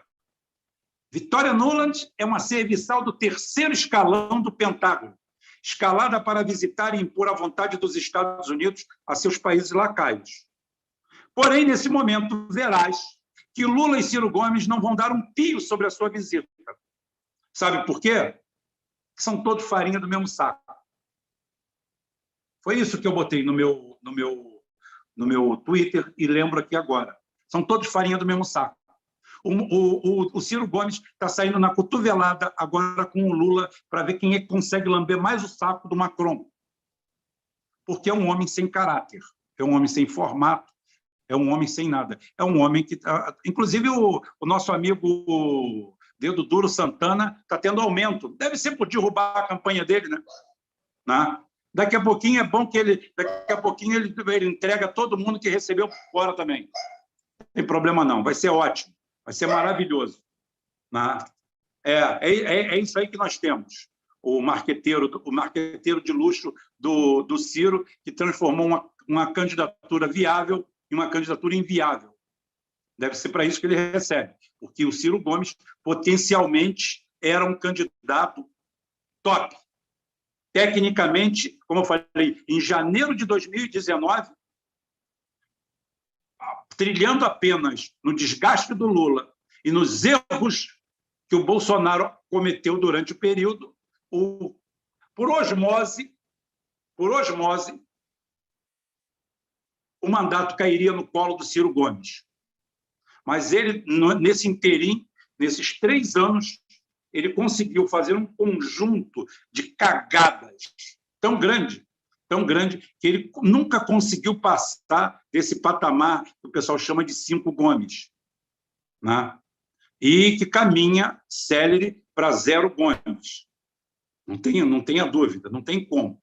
Porque qualquer curva potencial, ele já entrou contra o Bolsonaro a favor do STF, lambendo o saco do STF, quando a população está por aqui, no judiciário, população real, quem vota está por aqui. E agora, pelo que eu estou recebendo aqui, ele está indo mandar um abraço e um beijo para o Macron. Tá? Pode vir que a floresta é sua, pode trazer suas ONGs, pode trazer tudo, não tem problema. Todos eles são da turma do 7-1. Todos eles jogavam no time. Cada um tinha uma posição.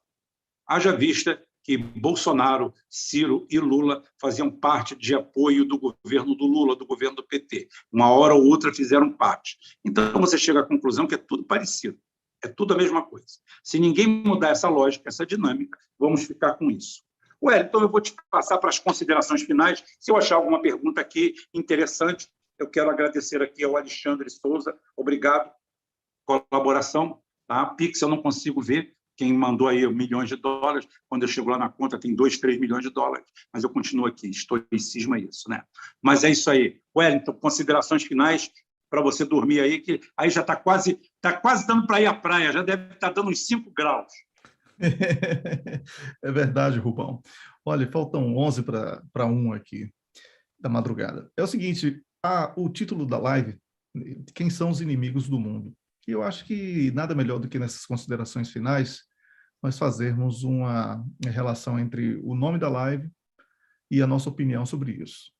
Obviamente que os inimigos do mundo são os donos do dinheiro, porque até mesmo nessa situação de guerra que o mundo está vivendo, guerra econômica, guerra de sanções e o conflito armado na Ucrânia, tem muita gente que está ganhando dinheiro com isso e que quer ver o circo pegar fogo para poder comer carne assada a partir dessa tragédia.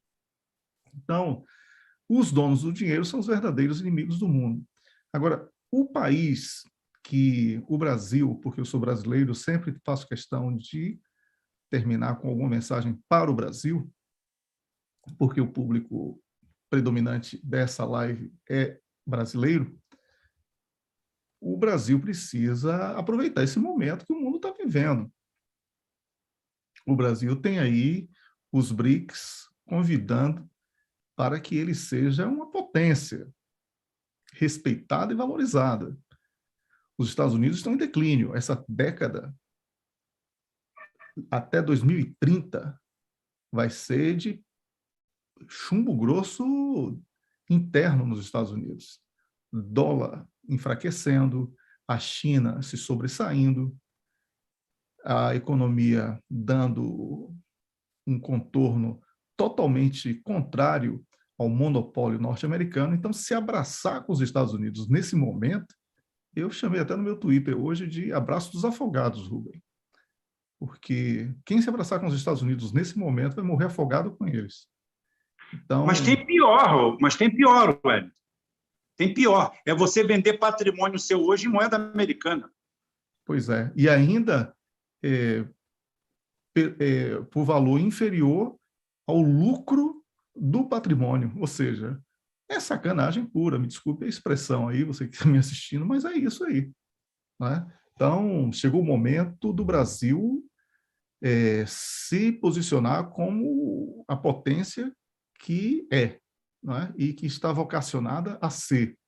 E você, que é brasileiro, precisa parar com essa discussão medíocre sobre fulanização. Só falam em eleição no Brasil, ninguém fala sobre projeto de país. Aí Ciro Gomes aparece lá com um livro, né? Ciro do livro, ele acha que aquilo ali é uma bíblia, que todo mundo tem que seguir. Não é assim. É mais um cara de gabinete que acha que tem todas as soluções. A política é algo dinâmico. E se você não acompanhar o movimento social a partir das bases e não de gabinetes, você está deslocado da realidade. É por isso que essas soluções que são apresentadas, elas não vingam. Ou então são soluções de governos, não são soluções de Estado. Aí muda o governo, muda tudo. É preciso pensar o Estado brasileiro. É preciso pensar no Brasil como uma potência, como os chineses fizeram. Então, a minha mensagem aqui, nas considerações finais, é de alerta total ao povo brasileiro, alerta para os falsos índios, alerta para a invasão das ONGs no Brasil, alerta para os interesses internacionais nas nossas riquezas, alerta aos vendidos lesa-pátria que estão dentro do Brasil, e a cobrança, não com arrogância, a gente sabe que nas Forças Armadas tem muita gente que não presta, mas você não vai matar o boi por causa do carrapato. Vamos matar a porra do carrapato, porque senão a gente critica Sérgio Moro e está fazendo a mesma coisa que ele fez. Certo? Então, se tem gente ruim nas Forças Armadas, vamos pegar os bons e vamos passar uma rasteira nos ruins. É assim que se faz. Certo? Tem concurso para as Forças Armadas? Faça, entre e mude por dentro. Se filie a partidos políticos e mude por dentro. Não é coçando o saco esperando o salvador da pátria que isso vai mudar nada, não. Ou coçando outra parte do corpo aí, para não dizer que eu não pratico a igualdade de gênero. É isso aí, Rubem. Obrigado pelo convite e a você que está assistindo. Espero que eu tenha sido feliz nas minhas colocações. Estou bastante preocupado com muita coisa em relação a esse tensionamento dos irresponsáveis que temem a perda da hegemonia do atual modelo da ordem mundial e podem provocar, sim, os russos no nível que isso pode chegar a uma situação de guerra bem mais grave, como também essa preocupação, dessa tentativa de Macron, dos Estados Unidos, de invadir o Brasil com esse discurso furado de verde, de índio, de não sei o que eles não cuidaram nada disso nas terras deles, e agora querem dizer ao brasileiro o que é que o brasileiro tem que fazer. Então, são essas minhas preocupações, que fica aqui o meu grito de alerta para tudo isso. E dividir coisa boa também. Hoje foi a estreia da minha filha aqui numa peça musical, ela tem 10 anos de idade, e ela é apaixonada por artes cênicas, e executando ali o papel principal da peça, foi aplaudida de pé. E eu, como pai coruja, chorei pra cacete, por isso que toda hora eu tô com uma voz embargada aqui, porque foi um momento bom, um dia positivo, do ponto de vista pessoal. É isso, Rubão. Perfeitamente. As considerações finais que eu tenho que fazer para vocês aqui é agradecer a presença de todos, pedir para vocês compartilhar, dar like, sejam membros, se inscrevam no canal. Quem quiser colaborar, colabore, não tem problema, fique à vontade. Aqui o eixo principal não é esse, tá? O eixo principal é a discussão. Tá? Claro que a gente, às vezes, tem que manter o tempo, varrer o tempo, mas aqui a gente não vende prosperidade, nem vende nada, absolutamente. Não tem problema. Fico grato por quem colabora e quem participa aqui. Muitas vezes aqui as pessoas acham que a gente é grosso, pega pesado, mas olha só, blazezinho, passar a mão na cabeça, você já tem lugar de sobra aí. Tem muita gente para fazer esse trabalho. E nós colocamos a cara a tapa aqui, a gente não grava programa, a gente faz ao vivo. A gente faz ao vivo. Eu era contra isso aí, porque é uma timidez muito grande, mas eu optei por isso. Tem gente com muito canal aí, com muito corte. Aqui ninguém corta nada. E não tem como cortar. Estou falando ao vivo, eu vou cortar, eu vou procurar a melhor resposta. A resposta que eu dou é que vem. Tá? Então, é essa aqui. É para a gente se manter alerta. Na França, aí, fica aí a posição. Em junho, 60 dias depois, tem as eleições parlamentares. Tá? Vamos ver como é que vai ficar. O acerto que ele fez lá com o Merchalon, lá, esqueço o nome daquele corno lá, que se diz de outra esquerda. O cara que é outra esquerda não senta com Macron. Mélenchon. Meu Deus do céu, Mélenchon. Ele me lembra melocoton. Tá? Melocoton é pêssego. Então, é o seguinte, pêssego. Em espanhol não, em brasileiro. Então, é o seguinte, o Mélenchon já diz que agora é outro acerto. Há uma postura, há uma situação e há 60 dias pela frente. Como a gente falou desde o começo aqui da live, a Europa não está com possibilidades de fazer planejamento a longo prazo. O planejamento tem que ser a curto prazo, porque de uma hora para outra, o Putin... Eu só quero dizer para vocês o seguinte, uma das sortes da Europa hoje é que a campanha russa está indo muito bem na Ucrânia, militarmente. Porque se tivesse como a Europa está falando, estavam todos sem gás já há muito tempo. Estavam todos na merda. É porque, na realidade, o que você vê na grande mídia, na mídia OTAN, é um conjunto sem limite de mentiras. Então, você vê aquilo ali, você acha que aquilo é verdade. Como aqui chegaram, falaram que tem 18 mil soldados mortos russos. Pelo amor de Deus, gente. Esse número não tem amparo em lugar algum, em momento algum, em situação alguma. Né? Esse número é fantasioso, é totalmente chutado, né? Totalmente desestruturado. Falaram aqui que foi o Rômulo que passou, vou até ver lá depois, nem acredito que o Rômulo botou um negócio desse. Mas, de qualquer forma, se ele botou, ele papou mosca, pegou numa fonte erradíssima. Tá? O número, não sei o número certo, os números de perda, eu sei de carros blindados, em torno de 79, sendo que alguns tiveram que levar 6 Javelin para serem neutralizados. Isso é um número absurdo, é um número patético, é um número ridículo, mostrando que até em armas convencionais de campo os caras vão mal. Ao contrário do calibre, que simplesmente acerta uma moeda de 1 centavo a 1.000 quilômetros de distância. O míssil é uma coisa assim absurda. A precisão é fantástica. E, como eu falei, se você quer uma prova que a campanha militar está indo bem, é que ninguém está sem gás. Senão, você já apelaria para o segundo. É aquela história. É a história do ateu, né, o Calazans? Todo mundo é ateu até o avião começar a cair, né? Quando o avião começa a cair, todo mundo ora, reza, faz qualquer coisa. Reza o Pai Nosso no automático, como você fez aí numa live. Vai no automático.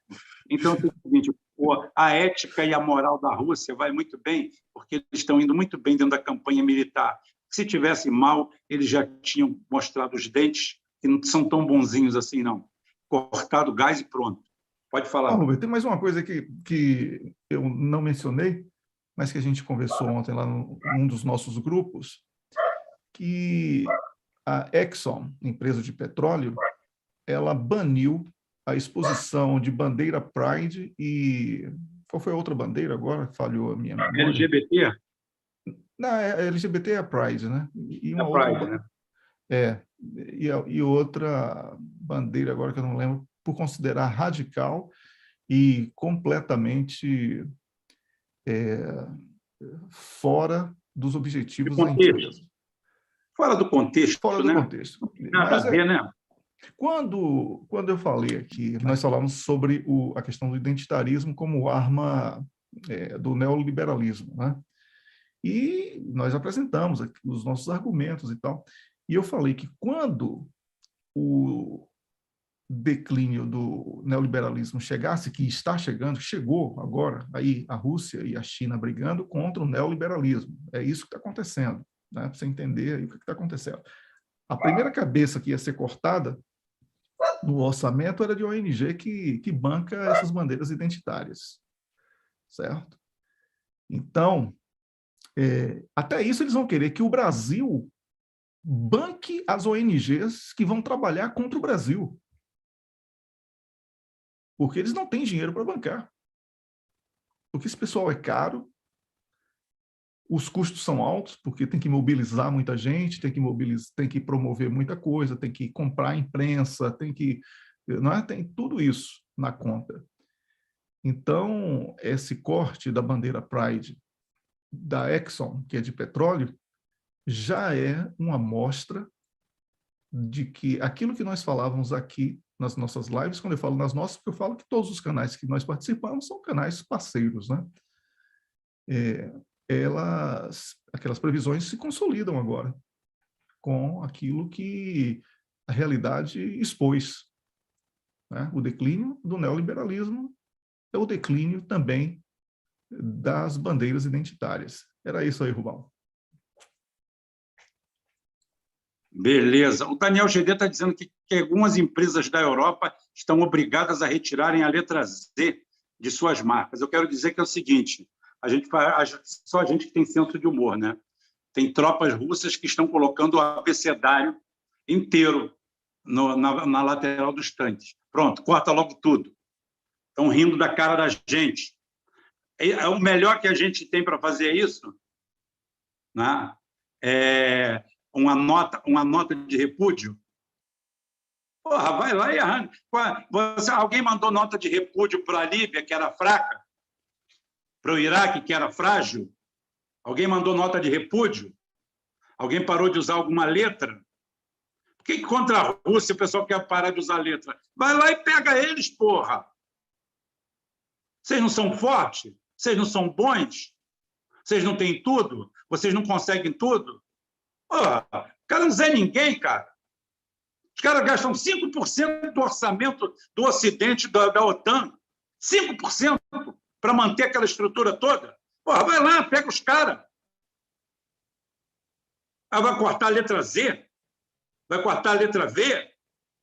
Porra, vai lá e pega o cara. Vocês não pegaram o Gaddafi, não saíram arrastando pela rua? Vai lá e pega o Putin, porra. para a resposta para quem está ganhando a guerra, assim, traz o Putin arrastado.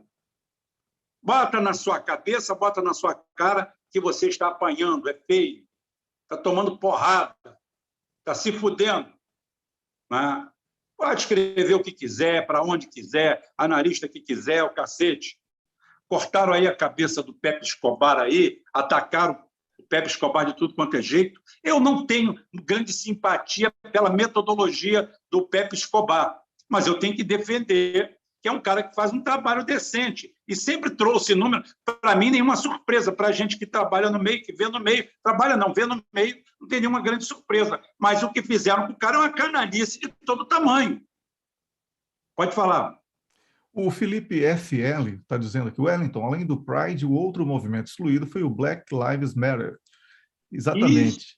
Foi. Obrigado, Felipe, por ter lembrado, tá bom? Eu publiquei lá no meu Twitter, inclusive, e acabei não encontrando aqui, porque eu tô um tuiteiro do cacete. Toda hora eu posto uma coisa, aí não achei lá no meio da confusão. Obrigado, Felipe. Eu não sei fazer nada naquele Twitter. Eu sou uma topeira. Tá? E Fagner Alves Pereira, não é muito, mas eu agradeço pelo trabalho. Eu quero dizer para vocês que é o seguinte, toda vez que alguém faz uma doação aqui, pode ser o valor que for, eu agradeço a doação. Eu nunca falo nem o valor que foi dado, porque, para mim, tudo é importante. A importância está no ato em si. Então, eu agradeço nominalmente a você e agradeço também por participar daqui, prestigiar o nosso espaço, que é o que a gente tem para falar por hoje.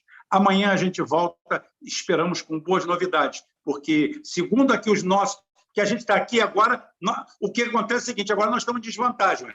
Agora, quem tem melhores informações são eles, que estão na live com a gente. Nós estamos ferrados. Tá? Então, é o seguinte, estão dizendo que já tem manifestação na França. Então, aguardem a legislativa daqui a 2 meses.